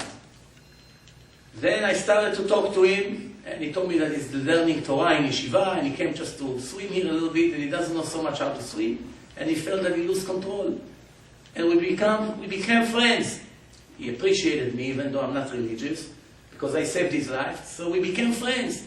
And then after I found out that he's very poor, I was sending him money every week, a little bit money every week, and I supported him. So when I died, my trial looked very bad. They showed me millions and millions of sins that I did. I didn't know where to start. Then one angel came and said, objection, I must say something here. You cannot do what you want to do to him. Look how much merit he has. He says, all of a sudden, his scale turned all the way to the positive side. So how come? He said, this guy learned Torah 20 years. Every letter of Torah that comes out of the mouth of a person, it's a separate mitzvah. It's like putting tefillin. So if you say a word of 5 letters, it's like putting tefillin that day 5 times. Or shaking lulav. Or eating matzah on Pesach. It's unbelievable. A person in 1 minute can say 200 words. An average word has 5 letters. It's 1,000 mitzvot a minute. 60,000 mitzvot an hour. 10 hours that yeshiva guy learns in yeshiva, 600,000 mitzvot in a day. Calculate how many mitzvot. And if you give him some money and he learns, you become partners on a mitzvah. How much you give him? 500,000 a month. Anyway, every Jew has to give 10%. You just bought yourself a gold mine. A whale produced diamonds. People don't know. They give $1 million to the college. 10 million. I know a person gave $100 million to a college. Madoff took 104 from them. Married to a Chinese woman and have Chinese kids and made Chilul Hashem everywhere he go. When the people see him, Hashem wasn't interested. So he made him give the money to people. Anyway, he went to the garbage. If a rabbi will come to this billionaire and beg him, give me money, people wants to learn Torah, to do mitzvot, to be close to God. Don't give 100 million. Give 100,000. He will send them out like a dog. Most of the time, that's how it ends. If he donates money to the hospital, who does he help? Let's say he's in Toronto and gave $1 million to the hospital. Or in New York. Or in France. Anywhere in the world. Who does the money go to? Let's use our head. Most of the people in the world are Jews or non-Jews? Non-Jews, right? So most of the patients are non-Jews. Some of them, not all of them, some goyim are great. Great tzaddikim. I have a lot of emails from them. But some of them are anti-Semites. Many of them. They will be dancing on the street when they see us hanging in the middle of Toronto or New York. They'll be dancing on the street. And the Jews pay the medicine to give this anti-Semite long life, or the Hamas, or the Pakistani Al-Qaeda people that walk around all over the world. Who goes to these hospitals to get treatments? His brothers and sisters are dying. They can't send kids to yeshiva, and he gave $100 million to United Negro Fund. Yes, that's true. This is fact. This is Jew. One Jew gave NYU University $105 million. How much money the Jews gave to the enemies of Israel? Just take 10% of it and give it to the miserable widows and Jews that wants to go and get Jewish education. You know what? If I had $1 million, I would make 1 million DVDs and CDs. I would almost get to every Jewish family and show them the truth. They would know God exists. They would know the Torah is real, the written and the oral Torah. They would know there's life after death. They would know life is not a picnic, it's reward and punishment because it's based on free choice. They would know the principle of Judaism. They would know ethics, musar, the importance of charity, of being honest, so many things for $1. Not 100 million, 1 million. I promise you an extra few 100,000 Jews are full, religious. What work on all the others will work on them. What? They are different? For every 10 you speak, 3, 4, 5 becoming closer to the Torah. They speak different. Why? It's a matter of education. Ignorance is the biggest threat. Jews do not know what they live for. They don't know Torah. They don't believe in life after life. 70% of Americans answer in a survey that they believe in life after death. Most of the Jews make fun of this. The biggest jokers on the expense on the Torah are Jews. Look, go up to reform people. They call themselves religious. Show me one mitzvah they keep from the Torah. One, they don't eat kosher. They drive on the Sabbath. They don't fast on Yom Kippur. They play piano on Shabbat. They marry with the Gentiles. The Torah forbids that. They promote homosexuality. Everything, it's kosher. So why do you say that you're religious? I don't get that. Just say, I'm not interested in the Torah. Why you come and call yourself religious when you violate every one of the rules of the Torah? The Torah is black and white. The Torah says, do not create any fire on the Sabbath. In all the places, in all the generations. Why they drive with a car to shul? It's not permitted. I can give you hundreds of examples. I don't have the time now. So the point is that the Jews could have saved themselves. But they don't want. And that's what the Torah says. Me'arsaich u'machrivaich memech yetzu. I have 5 more minutes to finish this lecture. And I make the lectures a little bit long, a lot long, because it's not across the street for me. I came, I travel. I want to take advantage on every minute, like pushing 2 lectures in one. For one reason is that it's a pikuach nefesh. You may not see it the way I see it, but I see it the way of the Torah. And really the truth is that if I was faithful 100% to Hashem as I should, I would speak here until the morning, until everybody would leave. That's it, I don't care. And 2 people left, I have to still speak. Why? If you're trying to save life, you have an opportunity to save life. You would live in the middle. This is better than saving life. Gadol Talmud Torah yoter me'atzalat nefashot. Learning my Torah, it's more important for me from saving lives of people. Everyone who saved a soul of a Jew, I count it like he saved my entire world. גדול המחטיאו יותר מן ההורגו. Someone who makes influence the Jew to commit sins is worse in my eyes than murdering him. Why? Because when you murder him, you took temporary years, 10, 20, whatever, and it's over. When you make him wicked, the payment is forever and ever. Why? He lost his share. He didn't get entered. One time, my wife used to work in a factory for fur coats. Jews, of course, they sell to all the high society people. She works there. Many years ago, I don't know, 15 years ago, this story. So one time she came and she brought home 2 tickets to the Rainbow Room in the CBS building in Rockefeller Center, where they ice skating there in Manhattan on 5th Avenue. It's a very fancy place. Only the rich and famous go to that place, but I didn't know. I see tickets, $300 each. A Jew that got $300 ticket, he must go take advantage of it, you know.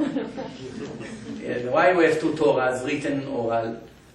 Hashem said, you want my Torah? I say, how much is going to cost? He said, for free. He said, give us 2.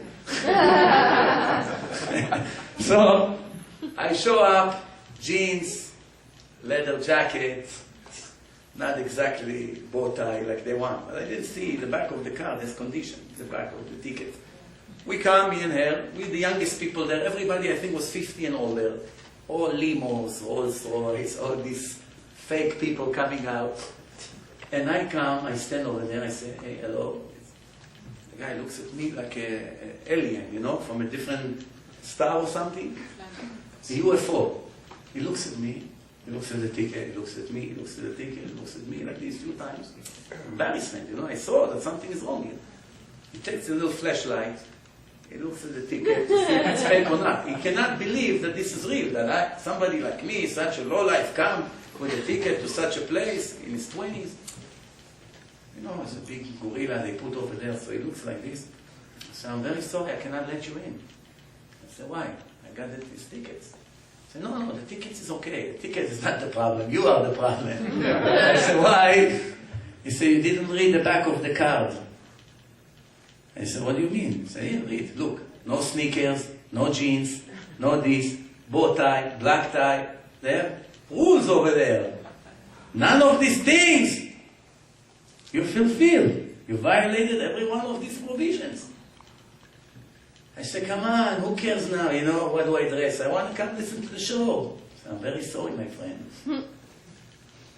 You have a ticket, but the ticket is dismissed.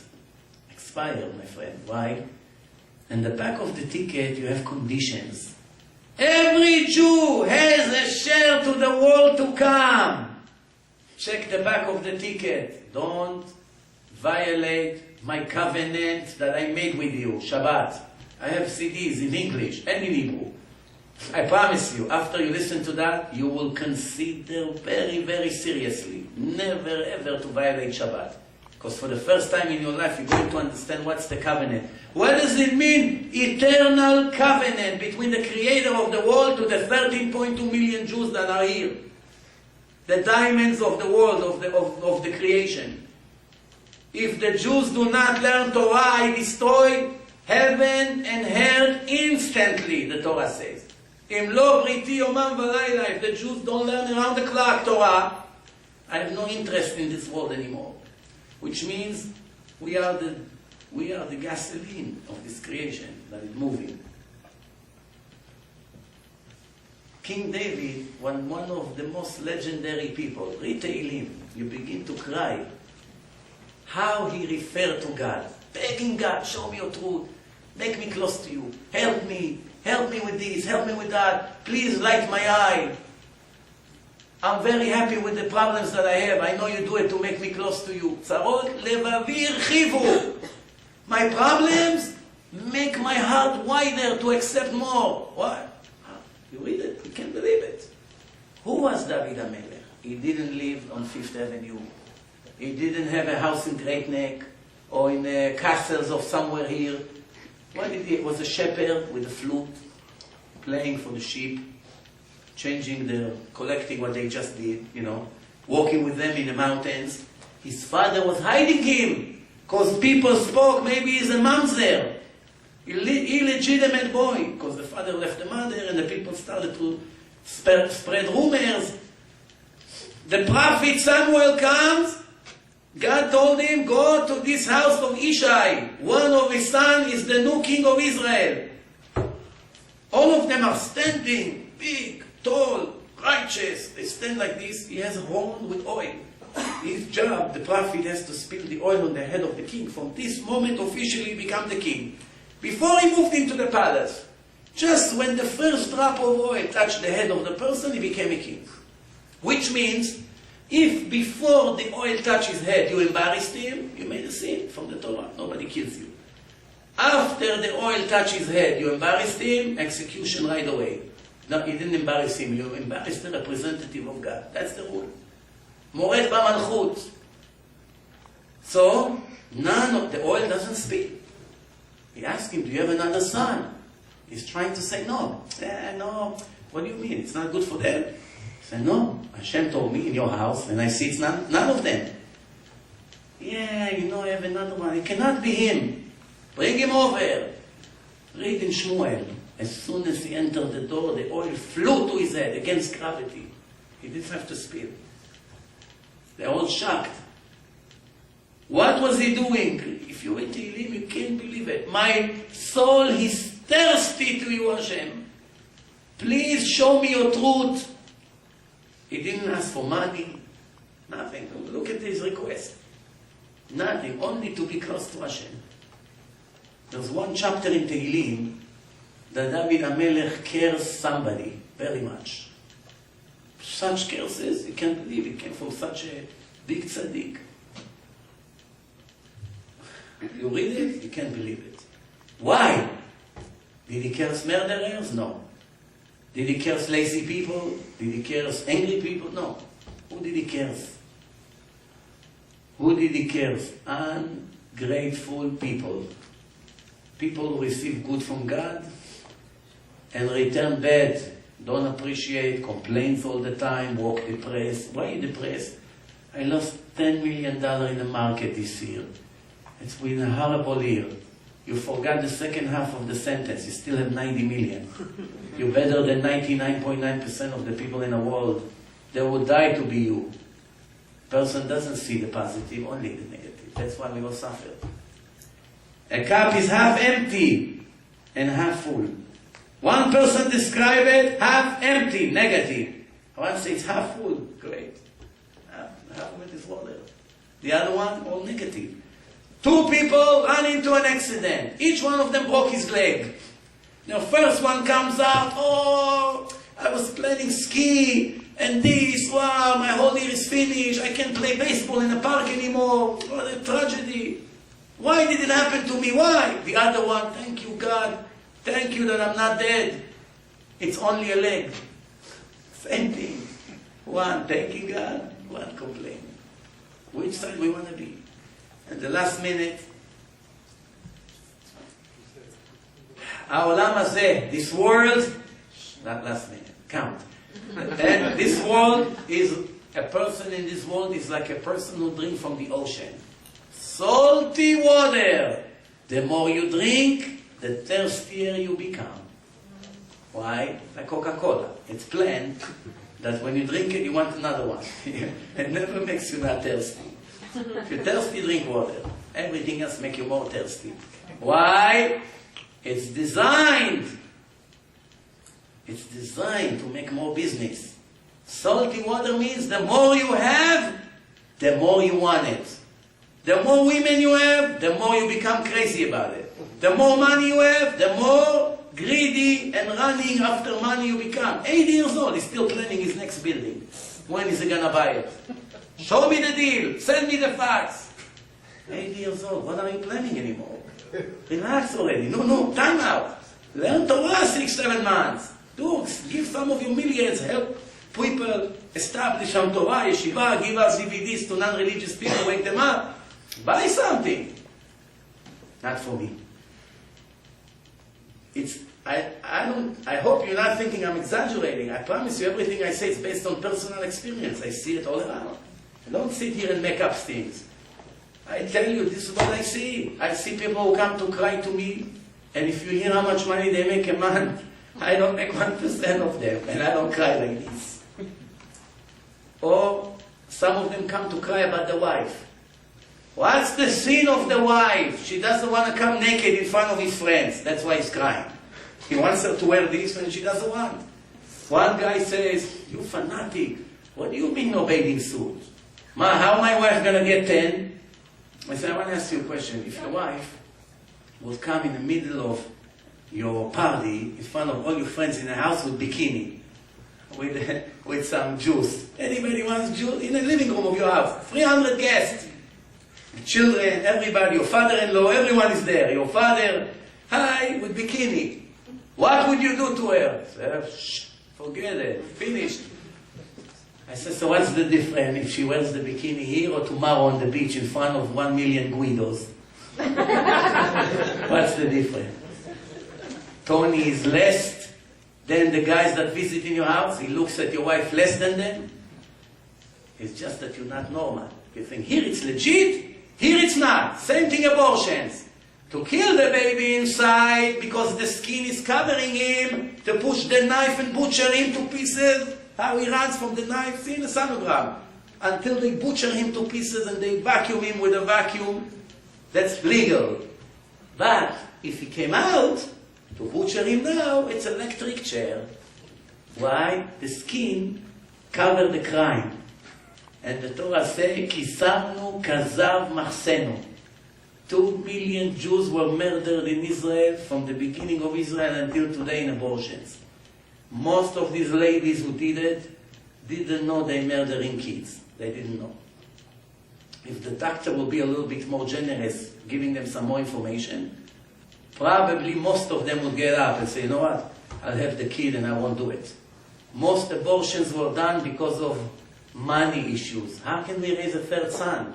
We can support 2 or 3 or 4, whatever. If a person has faith and knows that every baby comes with his parnasai in his hand and it doesn't come from your pocket, you murdered an innocent person, poor guy. He has his own parnasai, it's not coming from you. He's just not educated, so he didn't learn. The Torah said, Tinok ba velachmo beyado. His bread is in his hand already, don't worry about him. The opposite, maybe you will enjoy from his leftover. But people who don't learn, they committed crimes. Inside, legal. Outside, murder. Wow, look at him. What a murderer. He choked his baby. Such amazing thing. And nobody thinks. Take 2 million Jews, put them together 60 years. 50 million Jews extra you had today in the world. I'm not talking intermarriage. 7 million Jews from the Holocaust until now. An epidemic. Almost every Jew ended up with a goy. That's another 100 million Jews. Take 7 million in 65 years. Put them together 3 or 4 generations. Only 13.2 million Jews are surviving, hardly. How many of them are close to Hashem? Maybe 2 million. 6.4 billions are walking and drinking and dancing and making money and sleeping and snoring and whatever. 2 million. Speak a little bit here and there to Hashem. Pray to Him. Keep Shabbat, keep His covenant, the rest. It's like another species in nature. Live in instinct. Beer, let's go celebrate. Women, let's go celebrate. Stealing an opportunity? No. Very easy money, Rabbi. Easy, Rabbi. It's a goy, Rabbi, it's a goy. A goy is worse than a Jew. It's 2 sins. Stealing and Chilul Hashem. Because when they find out, they look at, in Auschwitz, after the Nazis finished what they finished, there were some survivors. When they finished, guess who killed the rest of the Jews with axes? The Polish. They came and blew up their head like this with axes. With no mercy, worse than the Nazis. After the war, they asked them, why did you hate Jews so much? Did you have mercy on them after what they've been through? They lost everything. They said, no, we were very happy. And when the Nazi didn't finish the job, we felt that we have an obligation to finish the job. You know why? Because before the Holocaust, they took advantage on us in business. They looked at us down. They cheated us in every opportunity. And that was our time for revenge. What do you think? In America and in Canada is different? I don't know Canada. I don't want to speak about something I'm not sure. But in New York, you see the hate in their eyes. One Jew dropped a key on one Goya dropped a key on the floor. A religious Jewish woman came to pick it up for her. She said, don't you dare touch it. in front of everybody in the store. One black guy with his wife blocking the aisle. One religious woman wants to pass by. She says, "Excuse me, why are you listening to her?" But she moved to let her pass. See the hate in Deal, New Jersey, after they caught the Syrian rabbis with these supposedly laundering money and all that. They drive with their cars, scream in front of the synagogue, in front of all these mansions on the beach. "Get out of here, you don't belong here."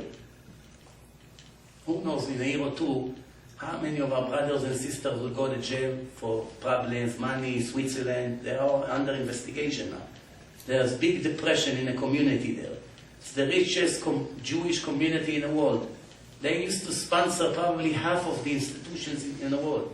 They're going to lose chas v'shalom all their money. It's going to create a lot of anti-Semitism. Toronto, it's only an hour flight away from New York. It spreads. We don't know. But one thing we know, we have 10 days before Rosh Hashanah. It's the last opportunity to save the year, to ask Hashem forgiveness. Please take those DVDs, CDs. People who have doubts if the Torah is real, you have a disc here, Torah and Science in English, in Hebrew. You have one with Russian subtitle also, it's called Divine Information. You have a CD Shabbat in English, CD Shabbat in Hebrew, and Preparation for Eternal Life. If anybody wants to put tzitzit, there is somebody? There's many tzitziot here, free of charge. You save yourself more than $20. Every second it's mitzvah. It's